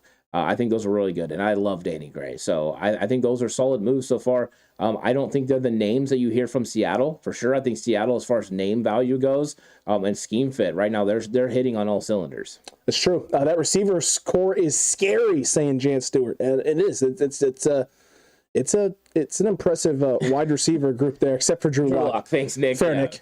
Keeping it real right there. Fair. I can't believe they haven't even addressed the quarterback position yet. With one of these guys, Geno Smith. Oh, that's you're right. Touche. He was a second-round pick, Alex. He was a second-round pick. Drew Lock was a... Hey, you know what? I'll give Geno Smith some credit. He did look fairly good last year. No, he did. For them. He looked okay. He kept him in football games. He kept him in like 2 football games. One game. Well, he kept them in like 2. Yeah, whatever. And then he also cost them. He kept them in both those games and also cost them both of those games. So Geno Smith is a fine backup. Of course, agreed with you. He's not anything more than that, though. He's not ever gonna be. No, not poor Geno. Poor Geno. I agree. I like what the Cards have done. Those ends they picked are solid players. Ariaza available, says Foy. So some of the 49ers fans of the Faithful Land are still memeing. Yeah, poor Mitch Wishnowski. Matt Ariaza is available, and if the 49ers don't move and they have those comp picks at 220 and 221, and they do go Matt Ariaza, that would be very, very interesting and something I'm actually would love to talk about. I think that would be interesting at that point. It would be interesting, and we have one heck of a training camp competition there, don't you think? What can we do to get rid of Jimmy G today? Says Freddie Mac Dre. Freddie, I don't know, man. I don't know if they can. Round 4, right, was the area that the Carolina Panthers started to have more picks, and nothing has happened yet. This may not be something the Niners are doing. A draft day Jimmy Garoppolo trade that we all thought could happen may not be the case. Yeah, Jimmy Garoppolo is more than likely not going to get moved. Potentially, it would have been for a 4th round pick. Here we are in the 5th round. I don't know if that's going to happen. So maybe no Jimmy Garoppolo. And if Jimmy Garoppolo doesn't get moved, then we start looking, down the line, looking closer to training camp. And how are you going to pay for these rookies? They're going to have to rework some contracts. They're going to have to extend some guys. But they figured out a way to come up with money for Azeez Al-Shire. I still don't know how. I still can't figure it out. Yeah, but they are working their magic, so maybe they've found a way. They found the magic formula. The magic Rams formula where salary cap doesn't exist. Maybe they went to Disney. I don't know. But they've definitely found a way to make this work. Now, I think it's just Parag, right? He's just working his magic. But they've got some things they still got to do because they're going to need, if they stick to the draft picks right now, they're going to need close to $9 million to sign these guys. It's true. That is true. And Frank's saying Debo's agent did what he was supposed to do, maximize the client's value. AJ Brown just signed a $100 million deal, $25 million a year, only $57 million guaranteed though. This is the amount that was indicated by Debo. This is a win. Look, Ant, you and I both said, right, we could see a contract for Jimmy G, or not Jimmy G, for Debo Samuel being about that $60 million to $70 million guaranteed range. At the top end, right? If you did a 5-year deal with 50 or 60 million, 60 to 70 million at the top end guaranteed. Ideally, you want to try and get that number as close to 60 as possible with guaranteed money and a lot of incentives built in, especially if you wanted that top end, right? $32 million number or whatever. But if the Niners, I mean, the reports were, right? The Niners gave and offered a 4-year, $100 million deal. So if they already did that, Debo turned that down, or if that was the case. I don't think that reporting is true at this point because, it got, negated the next day or whatever. But I don't think Debo is going to be commanding A.J. Brown type money, do you? No, I think Debo could get A.J. Brown money, but I don't think there's been framework discussed on the contract. Okay. I don't think any actual numbers are all the way out there. I think the 49ers have probably started talking to them around the $19 million mark, and Debo wants close to 25. A.J. Brown got 25, which means Debo would probably take it. I think when it comes down to it, though, these two parties got to work it out. Now, if Debo Samuel is going to be playing his role that he's been playing, the versatile role of playing in the backfield, and playing wide receiver and all the things that he does, he's worth $25 million. If he doesn't, he's not. So that's something that's going to have to be discussed as well. I believe he will continue to do that because I think $25 million is enough money for him to continue to, play that way. But the 49ers are going to work this out, and it's going to be about guaranteed money. Because when it comes down to it, what his annual salary is, annual payout per year is not as important as what that guaranteed money is and how that contract is structured. Because you do not want to overpay a guy with a lot of guaranteed money at the wide receiver position, not one that's going to be used as much as Debo Samuel. I agreed with you there. And I see from David Campbell and Jay Ellie here. And yeah, I'm seeing it now on the screen. So thank you two, for drawing my attention to it. Snoop Connor, running back out of Ole Miss, was just taken by Jacksonville. So they go that route, Ant. They took Travis Etienne last year. They still have James Robinson under contract. Just adding depth to the running back room or something more? It's probably adding depth at this point. I mean, I don't think they can really get out of Zeke's deal. Or was it them? No, who picked it? Who picked Jacksonville. I'm sorry. So Etienne and Robinson. Etienne was being envisioned as a slot receiver. Yep. So potentially that's still something that's going to happen. But I was, reading some of the things going on in chat, and they're talking about Samson Ebukam being on the outs. Maybe being on the outs. I don't know how that room is going to shake out. Now, they could free up some money there. They will take a dead money cap hit if they move on from Samson Ebukam. And I wonder if they're willing to move on from Ebukam after the way he was kind of doing really well at the end of the season. I mean, he was starting to get after it and find his groove. So potentially you would be losing a starting defensive end. I don't know if Drake's going to come in and be ready to start day one. I don't know if that's going to be the case either, Ant. I'm not sure that's the situation there. The Cowboys go with Matt Woletsko out of North Dakota, excuse me, Ant. So Matt Woletsko, the tackle prospect, ends up with the Cowboys. So the Cowboys have addressed a little bit of the O-line, a little bit of the edge, Ant, done some different things in this draft. Yeah, they need to address the offensive line. Yeah. That's something that's they got an aging offensive line, and they're going to need to continue to do this. Matt Woletsko here in the 5th round is a nice value pick for them. So I think that they actually made a good pick here. A lot of times they make me scratch my head about what they're doing, but Matt Woletsko in round 5 makes sense. It is. Jan saying, I don't think Ebukam will be out without competition, without a competition for it. I would lean towards that as well, Jan. I think the Niners, right, they see the writing on the wall in terms of what you have coming next year, which is a lot of these current DNs on 1-year deals. And what have we seen with a lot of these guys who are 1 year left in their contract, Ant? They show out, they ball out, they go into free agency, they go out in the market, and teams go, hey there, that's a nice season you had. You want to get paid lots of money and not re-sign with San Francisco, and we lose them. And so they're going out and trying to, fulfill that role, knowing next year there's a chance they won't be able to bring back all of these guys.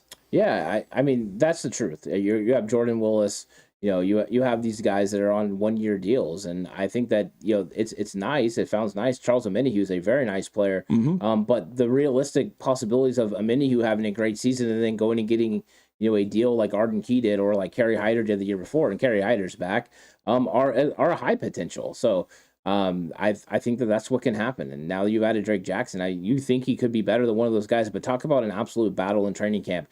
Drake Jackson's going to have to battle just to get on the field as a part of this rotation. This rotation is absolutely fantastic. And we haven't even mentioned Kamoko Toure, who they signed before the draft. It's crazy. Yep, and the Browns did just take Jerome Ford, David Campbell all over it, running back out of Cincinnati. So Browns adding some more depth at the running back room. You guys have a great day. God bless you all, said Marvin Rose. God bless you too, man. Appreciate that. Itchy95 saying, you gained $6 million in cap. And what about Kamiko? Kamiko is another name to keep an eye on. The Niners have done a good job of bringing in vet guys, right? They brought in Hyder. They brought in Kamoko Toure. They now have drafted another D-end as well. They're sitting with about 8 guys on the roster. I think it's 9 if you include Eric Armstead as a guy who can hybrid between both spots as well. So 9 guys who can play D-end for the San Francisco 49ers. They're not keeping all of these guys. They're not keeping all of them. So, and you would imagine with where Drake Jackson got drafted that he's not going anywhere. So who's the guy on the outs? Who's the odd man out right now? It may not be anyone. They may just go in there right now and look at these guys battling in camp, and whoever doesn't win the job, potentially they trade, right? Everyone was calling about their players last year. True. But they haven't been willing to move off guys for salary reasons. That's just not something they're interested in doing. And plus, we all know they don't have to sign their draft picks right away. They can give it some time. Potentially, they could wait on the Jimmy Garoppolo move. Maybe it does come to the point where they could do something there. But Samson Ebukam, I'm not sure that I see a player that's as good as him right now playing opposite of Nick Bosa. He is your starting, edge rusher opposite of Nick Bosa. Who is the guy that's going to take over? I don't think Kamiko Toure is more than a situational pass rusher right now. Kerry Hyder could potentially do that, but I think you lose something in the speed department. I thought Ebukam was really coming on at the end of the season. And a trade now as the Bucs move up into the spot there. The Bucs have traded up their ante to 157. They will be making the pick.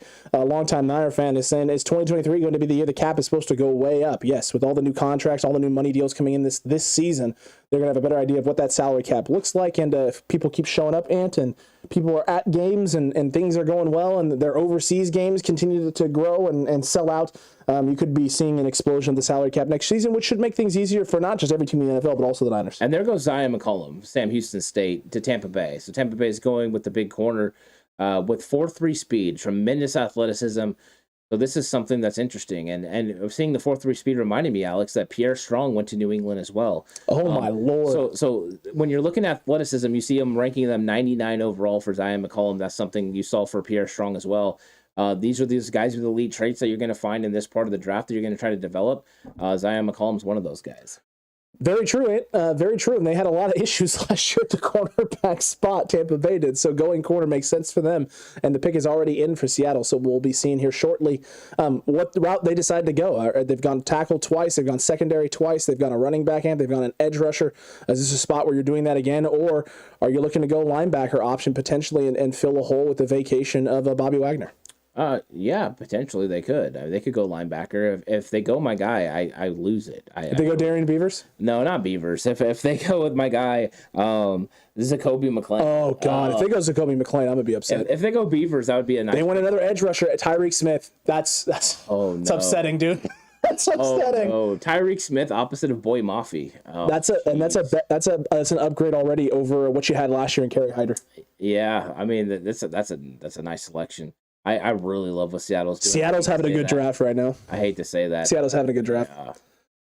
Oh, that's depressing. Take them off our board, Take them off, says Jay Elliott's off. I clicked it. Unfortunately, that's just sad. It's just absolutely sad. Add him to the list of potential guys that are going to actually cause problems for us. Absolutely. Sea Squawks. David, that is great. The Sea Squawks. Yeah, Tyreek Smith for sure. Jan said, I love Beavers. 49ers breakdown says Beavers makes sense. It would have been. It would have made sense. It definitely would have. Yeah. But they definitely. I mean, Seattle has a thing in mind. They have a vision in mind, and improve the edge rushing. Add some pieces, some depth in the secondary. Yeah, they've taken a drop off in linebacker play, but you know what? You've elevated the rest of your front now, and you've elevated your secondary as well. And as well as add another dynamic running back option and address the O-line. I mean, Seattle has addressed a lot of things they need to be competitive, at least this season in the NFC West, and continue to be a pain in everyone's sides. Yeah, you have to address it because you didn't address the quarterback position. Correct. So you better be able to stop people because you're sure as heck not going to be able to score points. You got Drew Lock. I mean, the best thing I know about Drew Lock is the fact that he dances on the sidelines. That's about the only thing No, I'm just kidding. He has a very strong arm. He's also really good at singing Young Jock, Young Jeezy songs. Yeah, he had potential, right? But it's true. I think he's one of those guys that's definitely not lived up to that potential. So we'll see. We'll see what happens there. Brandon West, they do. I've seen Wayne Breezy a couple times on NFL Network pop up in the crowd when they've showed 49ers fans. Yeah. So Breezy's in the front row with 49ers fans having a good old time out there in Vegas. Shout out to Wayne Breezy having fun. And there's the Colts taking Eric Johnson, defensive tackle from Missouri State. So the shocking development, the Colts are going it with a interior defensive lineman to continue to build on a strength of theirs. It's true. It's very, very, very true. John Shoops asked a little bit ago, Ant, as well. It's okay. San Francisco doesn't believe in drafting secondary, but he also asked, is Donovan West still there? Yes, Donovan West is still available. He's still on the board, so that center prospect and center option is definitely still an option for the Niners, as well as Alec Lindstrom, a guy that we're very high on, who is sliding down boards like a lot of people predicted, although this seems late. I think right now, between now and the Niners' next pick, any time now, Lindstrom could be off the board. Yeah, it could be. I think Lindstrom might fall, and people are asking what's wrong with Donovan West, and this is kind of why I didn't have Donovan West on our top big board. It's not that Donovan West is a bad player, but Donovan West doesn't move some players the way that other guys do in this draft. He's one of those guys that's more of a finesse center guard prospect. So, yeah. Janet's not working. Jan asked us to twiddle our thumbs to fast forward time. Oh. And I'm twiddling my thumbs, but time is moving the same as it was before. The only difference is I've burned more calories. So there's that at least. I was wondering what you were doing. It looked like you were playing video games, like an invisible video game, and you were losing. Very nice. I mean, the TCC. Are you gonna throw the controller? The TCC. No, not yet. We're not yet. Yeah, 49ers media says, I hope Lindstrom goes to us. That would be nice. That would be nice. And the Los Angeles Chargers pick is in here at 160. So we're officially 11 picks away when this pick has been made. Absolutely. We're getting closer. The Niners have no movement, Alex. This is No, really I'm stunned. shocking. I'm absolutely stunned by this. This is not 49ers-esque at all. And Freddie McDray is saying, too, why is Kellen Dyche falling so far as well? I think it's the same sort of thing that you see with Donovan West. I think there's just some concerns for people. The pass pro is fantastic out of Kellen Dyche, but there are big concerns with the run game stuff, and they may think that this is more developmental and he can't get this cleaned up in a year, maybe a year and a half. He needs more time. I have problems with Kellen Dyche being able to anchor in the pass game as well. He's not very good at the point of attack in the run game, and he's struggles a little bit with anchoring, against college edge rushers. What do you think is going to happen the first time Nick Bosa puts his hand in his chest? He's going to absolutely chuck him. And the defensive tackle from the Chargers, which went offensive tackle, Atito Ogbonna. I don't even know how to say his name right, but I did watch his film. He's a pretty good player, but Ogbonia? Okay, well, anyways, once again, in a shocking development, the Chargers are going defensive line because you're either getting after the quarterback or you're trying to stop them. AFC West is going to be insane. Yeah, it's going to be nuts, man. It's going to be nuts. And yeah, the Colts did take Eric Johnson, and Jay Hill just asked, why do you fellas think no trades? I think the Niners just feel really comfortable with their roster, right? I mean, if they're not willing to move around the board, they think they have the pieces in place already. They feel that they've drafted the guys last year. They've seen enough development of those guys that they're ready to take this step forward.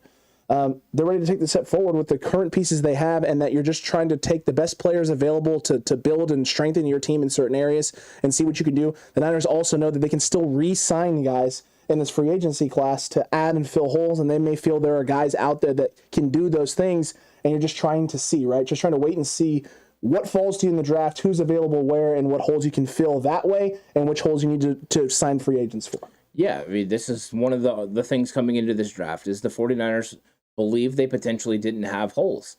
And when you think you don't have holes, you can go BPA and best players available, and that's what they've done. Maybe they weren't initially planning on taking Drake Jackson because they didn't think he would be there, but edge rusher, impact player at the first pick, it had to be one, and that's what they did. So yeah, and you're reading right now that Jan should have named their child Ant instead of Alex. Yeah, Look, Jan. If it's just because I keep almost calling you she Jan, then I mean deserved, I guess. Yeah, well, Ant is definitely a better name than Alex. I think we all know that. That's just rude. Yeah. That's just rude. Yeah. I'm not gonna lie. And thanks, Jan. I've never gone that far. And Jan says, "I'm not wrong, my guy. Well done, Jan." You're not. You're not wrong. You're not wrong, my guy. You're not wrong, my guy. You're totally not wrong, my guy. We gotta get Jan and "You're not wrong, my guy" shirt. Yeah, that's what we need. That's what we need to get. 19 problems. Home says Floyd Daniels. More darts just in case one hits. JLE, yes, it can be pronounced both ways. Jan pronounced Yan, Ant. Yan. Ooh. Can be pronounced both ways, so that's good. Well, I mean, What about Jan? See, I don't even know. Is it? I've been wanting to ask you this. Is it Cam Jurgens or is it Cam Jurgens? I don't know. Caleb? This whole time you've been saying Jurgens, and I've been saying Jurgens, and I'm just like, I think we're just trying to make sure we cover all of our bases, right? Yeah. The wide spectrum that could be names. I guess I thought maybe you heard it called Jurgens, and I was like, okay, well, maybe you're not. I was just being dramatic with the name. Oh, 49ers Media says, I'm not a fan at all of the Spencer Buford pick. Please change my mind. Okay. I think the easiest way to do this is with Spencer Buford is tremendous ability and versatility to play not only the tackle spot, but guard. So he could initially come in and compete at the guard spot, which the Niners do have a few questions about. He can come in and compete, and he has the ability. He has heavy hands. He's very ferocious at the point of attack. But also, if Mike McGlinchey doesn't work out, Spencer Buford could kick out the right tackle. This is a guy that played left tackle in college, so he has that ability. You can move him over, and he could do that. He is in the mold of the guys that they've been drafting, right? Colton McKivitz is Spencer Buford's like Colton McKivitz, except he's more nimble than Colton McKivitz in his kick slide and his pass blocking. The other thing too is what we've seen on tape of Burford out of UTSA is someone who's more akin to what the Niners like in tackle guard prospects who have flexibility, right? Is dominance in the run game, solid as a run game guy, can get up to second level and has mobility, flexibility, not as many issues with hips and mobility and being able to get up, make those blocks and dominate at the point of attack. Those are strengths for him. Whereas that wasn't so much a strength for a guy like Aaron Banks. There was some mobility concerns, some hip issues. Is this guy, does he have that? Does he have the strength necessary to be that guy? And is he quick enough to be able to move around and do the things you want to do?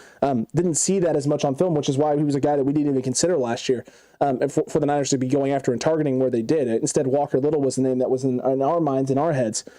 So, look, I think the Niners have maybe not course corrected, but they've definitely done some things to make sure that they can address a variety of positions, right? Whether that's McGlinchey, whether that's the guard positions. They're just making sure they have guys who can do a lot of versatile, different things. Yeah, and DeMarco Jackson from Appalachian State just goes off the board, and he is going to fill in potentially for Quan Alexander, right? Quan Alexander could be on the move. I know he had been talking to the Jets, and now they're going to fill the hole with DeMarco Jackson. So a very nice prospect out of Appalachian State. Very true. Very true.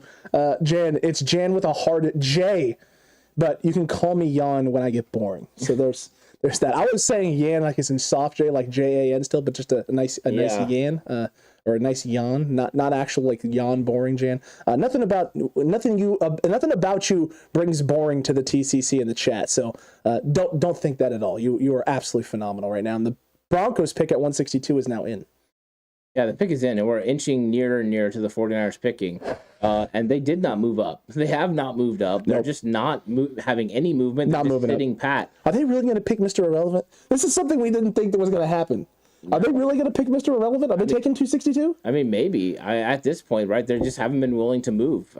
They could move in the 6th round. They have the 2 compensatory picks. True. So there could be some movement there. For right now, nothing so far. No, not at the moment. And Lou said a little earlier, you need money to sign free agents. I don't know. Look, I agree with you. I think that they do need money. They do need to be able to sign not only their picks, but other free agents to fill other holes and have other needs. Then again, right, we keep saying safety. Maybe safety is not something. Maybe they feel they've addressed safety. Maybe they feel Odom. Maybe they feel Mr. Tarvaris Moore or the options, potentially Talanoa Hufanga slotting in, that those guys can fill those needs and fill those holes. Yeah, I think that they feel more comfortable in the safety position to the point where maybe they can just bring Quisky Tart back. You know what I mean? I think that that's what they're looking at. We're getting to the point in the draft now where nobody drafted at the safety position is going to step in and start day one for the San Francisco 49ers. The only guy who could step in day one and start is Quisky Tart. So if you're addressing that hole, you're going to need to do it through free agency. As far as nickel corner, they haven't been willing to address it in the draft so far. That could signal that Jason Verrett could be coming back.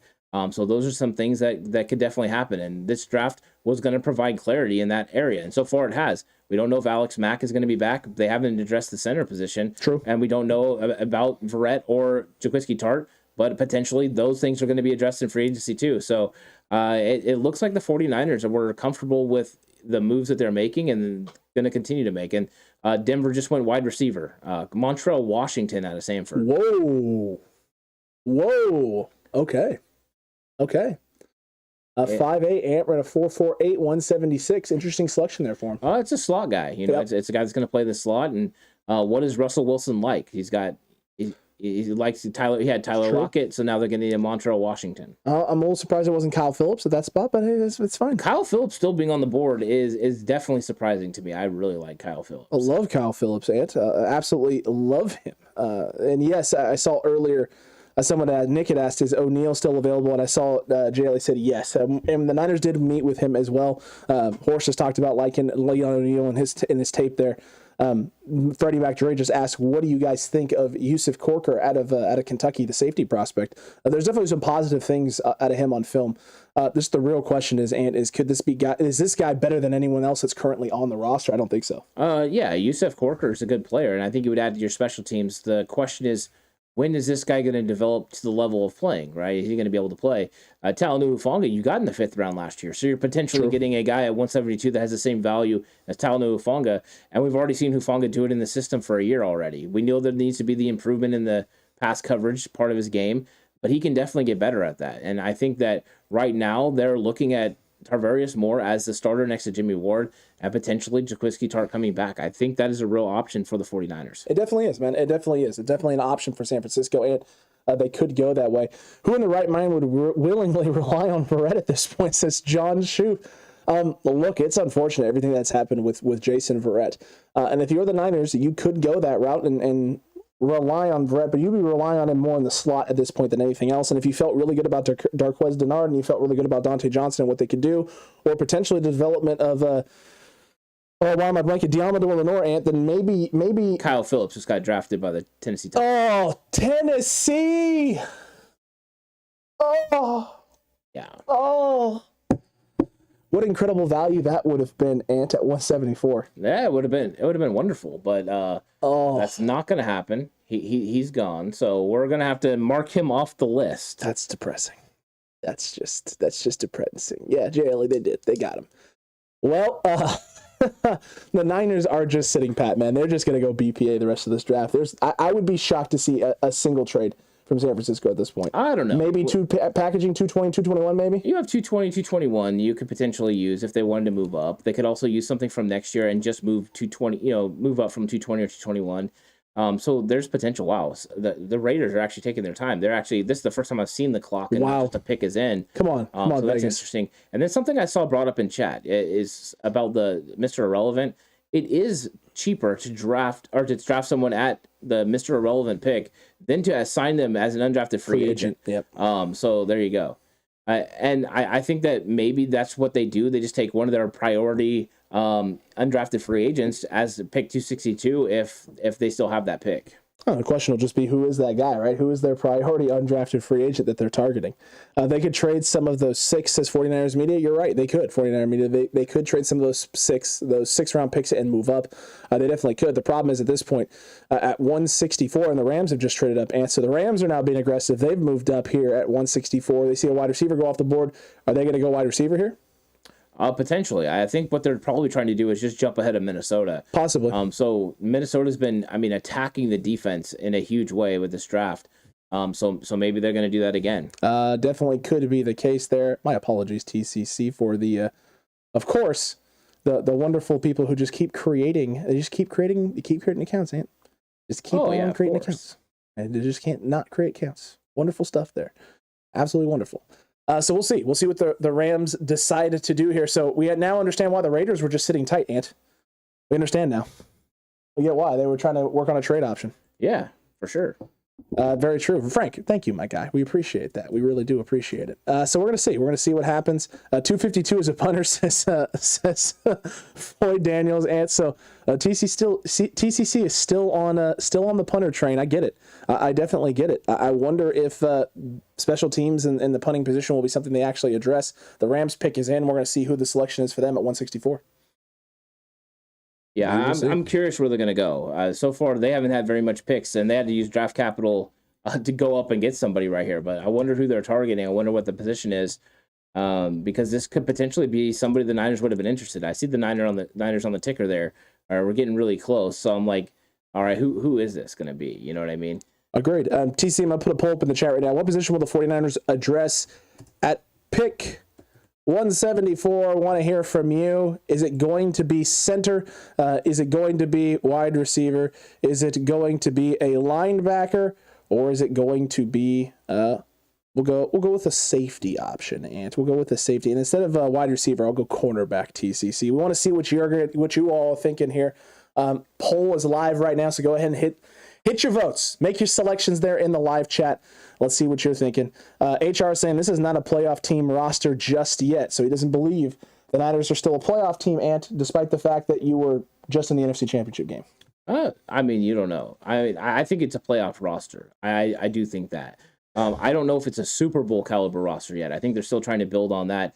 JLE is saying tight end. I'm with JLE. I would probably go tight end as well. James Mitchell still being on the board was somebody I'd be interested in. So I think that's something. And if we're looking at our big board, I mean, players still available. James Mitchell and Darion Beavers are both right by each other, and those guys are our top two guys on the board. Of course, Kyle Phillips is gone, so he's no longer available. Let's see. Alec Lindstrom will still be here at 172 potentially. Zacoby McClain, linebacker from Auburn, is still available. And there goes Kyron Williams to the Rams, Ant. And Kyron Williams is the guy, right? Okay. Yep. Solid. I like that. He lacks in vision, so thanks for that. Well, and speed. He does struggle in speed, but they have Cam Akers for the speed part of it. True. So we're getting down here. We have Mikhail Wright, too. He's available as well. Sure. On our big board. And, of course, Amari Barno. Somebody. Safety, Marquise Bell is the last safety on our list. It's true. What happened to Ross Dwelley? Asked Jan. No development. No development from Ross Dwelley. And the passing of Ross Dwelley by Charlie Warner last year, really surprised to see him actually be re-signed by San Francisco after everything that happened and Ross Dwelley being supplanted by Charlie Warner. I thought that was the end of Ross Dwelley in San Francisco. It ended up not being the case. Yeah, and Tommy, like I said, what pick are we on? We just had 164, so we're going to be going to 165. Minnesota's on the clock. The Rams just took Kyron Williams, running back out of Notre Dame.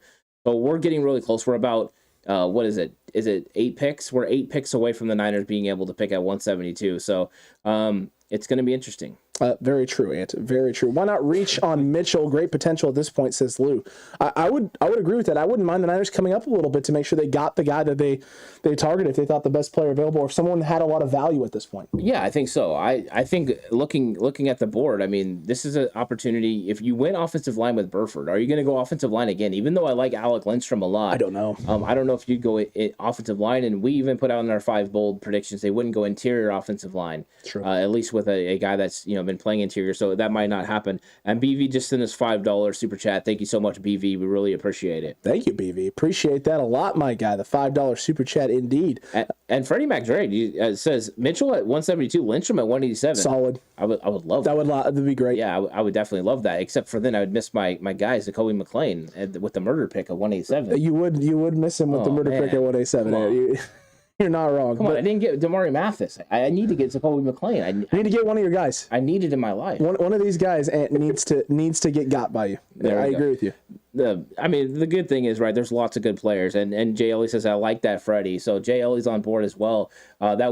James Mitchell is my favorite tight end in the draft. So if the Niners got him, I'd be super super excited. True. But you know what that probably means? There's probably going to be somebody that we have no idea. True. Right? Could it be Matt Arias? No, I'm just kidding. It's not here. No, not here. It could be Mikhail Wright too. They could go with the nickel corner at this point with the elite ability in the special teams game. I mean, this guy is an absolute dynamite returner. So that would add to special teams, and we know that it's been a point of emphasis for the 49ers to do that. So true. And Lindstrom is Ant's guy. I mean, this is a guy that he's been pounding the table for. Every war room that we've done, that is very a lot true. Of the mock drafts that we've done, and this is definitely your guy. I love Alec Lindstrom as well, and I would definitely pound the table for him, but I'm not going to pound it harder than Ant is going to. You've been all over Alec Lindstrom since the start. This definitely is a fit for San Francisco. I would use the remaining draft picks and draft capital next year to walk away with Lindstrom, Zacoby McClain, and my tight end James Mitchell. If I did that and we walked away with those 3 guys, I can probably have a very good rest of my day. Let's just say that. Definitely could be the case. 49er Gallus. Hopefully this pick is not in the advert break. By the way, did you see who made the pick for the 49ers at 93 yesterday? I didn't see 93. I saw 61. I didn't see 93. 61 was Armstead. 93 was the two-time Dr. Disrespect, the 1993-1994 blockbuster video game champion. Dr. Disrespect made the pick. It was absolutely great to see Doc, two-time. You killed it yesterday, my guy. Absolutely glorious. If you ever want to talk 49ers football or just come in and talk some shop with us, let us know. Yeah, I was watching it on NFL Network, and I remember them saying, I don't know who this guy is. Oh. I don't know who this guy is, but I'll ask my son. I'll ask my son. He's really into streaming, so he'll probably know. Oh, he 100%. If you're into streaming, and if you're on the Twitch, you're on the YouTubes, if you don't know who the two-time is, I mean, I feel bad for you. Don't ever run into the two-time. You run into the two-time, and he finds out you don't know who you are. You're getting nothing but smack talk. And Minnesota goes defensive end, so you got to get after Aaron Rodgers. I'll let you say that name. Asizi Otomewo? Yeah. And the Bengals just traded. Everyone but San Francisco is trading. Yeah. Oh, my Lord. The Niners are just sitting pat, and their board could look way different than everyone else's, right? Sure. I mean, when you're going through, I mean, I know our board looked different than everyone else's, but their board must look really different because they're just sitting pat. They're feeling comfortable. That could be the case. And Jaylee, I agree with you. That would be a good collaboration. Doc will definitely let you know if you don't know who he is. He will not. He will do anything but not let it slide. He's not going to let that happen. 49ers Breakdown said, man, I'm good with the Niners draft thus far. Deep talent pool this year in the draft.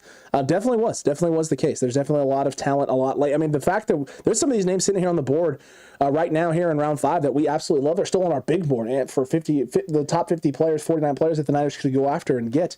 Extremely talented, extremely deep class this year in a lot of different positions, a lot of different areas. Not the quarterback position, not the quarterback room, but a lot of other places. Yeah, what's crazy is we still have 2 players in our tier 3 that are still available, and Darion Beavers and James Mitchell. And then after that, tier 4 is gone. Tier 5 has a couple players, and then tier 6 has 1. So we're running out. Tier 7 does have some players, but this is kind of where we expected them to go, right? Amari Barno is still available, Marquise Bell. But Barno's an interesting one to me too, because I do really, and there goes Tyson Anderson. So that's why the trade up happened. Bengals feeling they needed to get up and get their safety Tyson Anderson. So Chad is not going to be happy with that. Brandon West right off the bat with damn it. Darn it, Ant. Yeah. Good old darn it. Safety Anderson gone. 49er media, it's the theme of the offseason. They don't want to trade. Twisted Clown, no one will trade with the Niners. Remember, they wanted 2 seconds for Jimmy G. Yeah. Every team in the league, we're not going to take you seriously. You want two twos for Jimmy G. Look, is Smoke Monday gone? Asked Tommy Hockley. He is a little slow. He's not the fastest guy in the world. He is still on the board. Yeah, Smoke Monday is available. He'll probably be available into the 6th round. True. Per ESPN and a couple other sites, and BPA currently for them is outside linebacker JoJo Dahman, and then Kingsley Enagbare out of South Carolina, a guy that we saw actually getting mocked 2nd, 3rd round in a lot of mock drafts. He's still on the board. Josh Jobe out of Alabama. Rasheed Walker out of Penn State, the offensive tackle. Verone McKinley, the safety prospect out of Oregon that we like. Donovan West out of Arizona State. Jameer Sawyer From Georgia. From Georgia. Yeah. Amari Barno sitting there at 8. Kellen Dyche at 9. Braxton Jones out of Southern Utah. A couple people in chat, big fans of Braxton Jones, the tackle. Fluid, yeah. Fluid as all could be. Darion Beavers, Ty Chandler, Bo Melton. Those are your top 13 prospects right now per ESPN and NFL Network. Yeah, there's some really good prospect names there. And I think that's the thing, right? They're still good players, and that's why the 49ers are probably looking at their board and being like, hey, we would feel comfortable with any of these guys right here. So that's why they've been sitting pat. And I think that right now they have a plan that they're just going with best player available. We'll see who that ends up being. And that's why I need to wait until closer to what they pick to try to have an idea of what they're going to do, because right now you just don't know who's going to come off the board. We know Dallas's pick is in and it's about to get read. But then after that, you got Chicago, Minnesota, Houston, and Green Bay before the Niners pick. And with Green Bay going right before the Niners, they will be targeting a similar player potentially. They very well could be the case. And the lady is reading off the Cowboys pick. It is Deron Bland out of Fresno State. And that makes sense why Horst knew who he was. A Fresno State aficionado, as it would be. Is it because his friend went to... It's because Bobby Shepard went there and played. Yeah, I think so. And he also does enjoy local sports, but I'm sure Bobby Shepard does. Oh, it's a former Sac State guy, Ant. Yeah, Deron Bland is a Sacramento State guy. Yeah. Oh no. Stinger up, really? He gets a stinger. Yeah, up. Deron Bland's an interesting guy. I think that Deron Bland's got some potential, but look at like that. He got mixed. He's got some things that he needs to work on, but he's a physical guy. He's tough. So there we go. There's a pick, but that's a nice selection for the Cowboys in the 5th round. This is Deron Bland has some value here. It does have some value here at this point. I'm seeing Freddie McDray just said, just did a mock draft. Mitchell, 172, Lindstrom, 187, Tyson Chandler at 220, Leon O'Neal Jr., 221, Marquise Bell at 262. Those are a lot of really good names right there. Yeah, well, I'm surprised Marquise Bell made it to 262. That's a little bit of a surprise. I would be shocked if he dropped that far. Yeah, if he did, that would be a nice value pick there. Solid. Just so everyone's aware, currently Matt Ariaza sitting as the 21st best player on the board. So he's now made it to the top 20. Really? And he really has, legitimately. Thank you, Lou. Lou says, you guys, your player breakdown knowledge is impressive. Thank you. Appreciate that. Thank you, man. Yeah. It's crazy. Right now we have Chicago on the clock. So Chicago taking all their time, which is shocking. Possibly? They were able to get Velas. I don't know, maybe. They're probably on the phone trying to work out a trade. The 49ers are, a few picks back now. We're getting really close. We're at 168. The Niners are picking at 172. Yep. We're inching closer. So all these picks heightened amount of adrenaline for me right now because I want certain guys and I don't want one of my guys to come off the board. Chicago, keep your stinky fingers off of my James Mitchell. Keep your stinky fingers off of his James Mitchell. Stinky fingers. And apologies to our editor editor, are you serious? 174 when it's supposed to be 172. Get your stuff together, my guy. Center was 52% of the cutback crew. And center, so they want the center pick right now. They don't want to wait. They want Lindstrom. They want Donovan West. They want some sort of center. That's what they're looking for. Cornerback got 20%. Safety got 18. Linebacker got 9. So no one wants linebacker right now, Ant. Yeah, and 49ers gal says, can't believe the British coverage is ahead of you guys.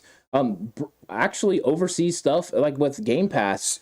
They're always here's the other thing too. So everyone that's watching right now on YouTube, there is a latency. So there's like a 30 to 45 second delay. So as we're actually talking about things, usually we're talking about things as you guys are typing them and we're seeing them pop up in the chat, but you're not hearing it from us till a little bit later. So there's a little bit of a delay in terms of what's going on. So you guys are hearing things about 45 seconds, 30 seconds after it happens. There you go. So that explains. But when it comes to Game Pass, can the NFL get this right? Because overseas, everyone gets Game Pass well before we do. And the All-22 film. That's what I'm talking about. Yeah, I mean, it's nuts, right? It's nuts. The fact that overseas gets priority for certain things.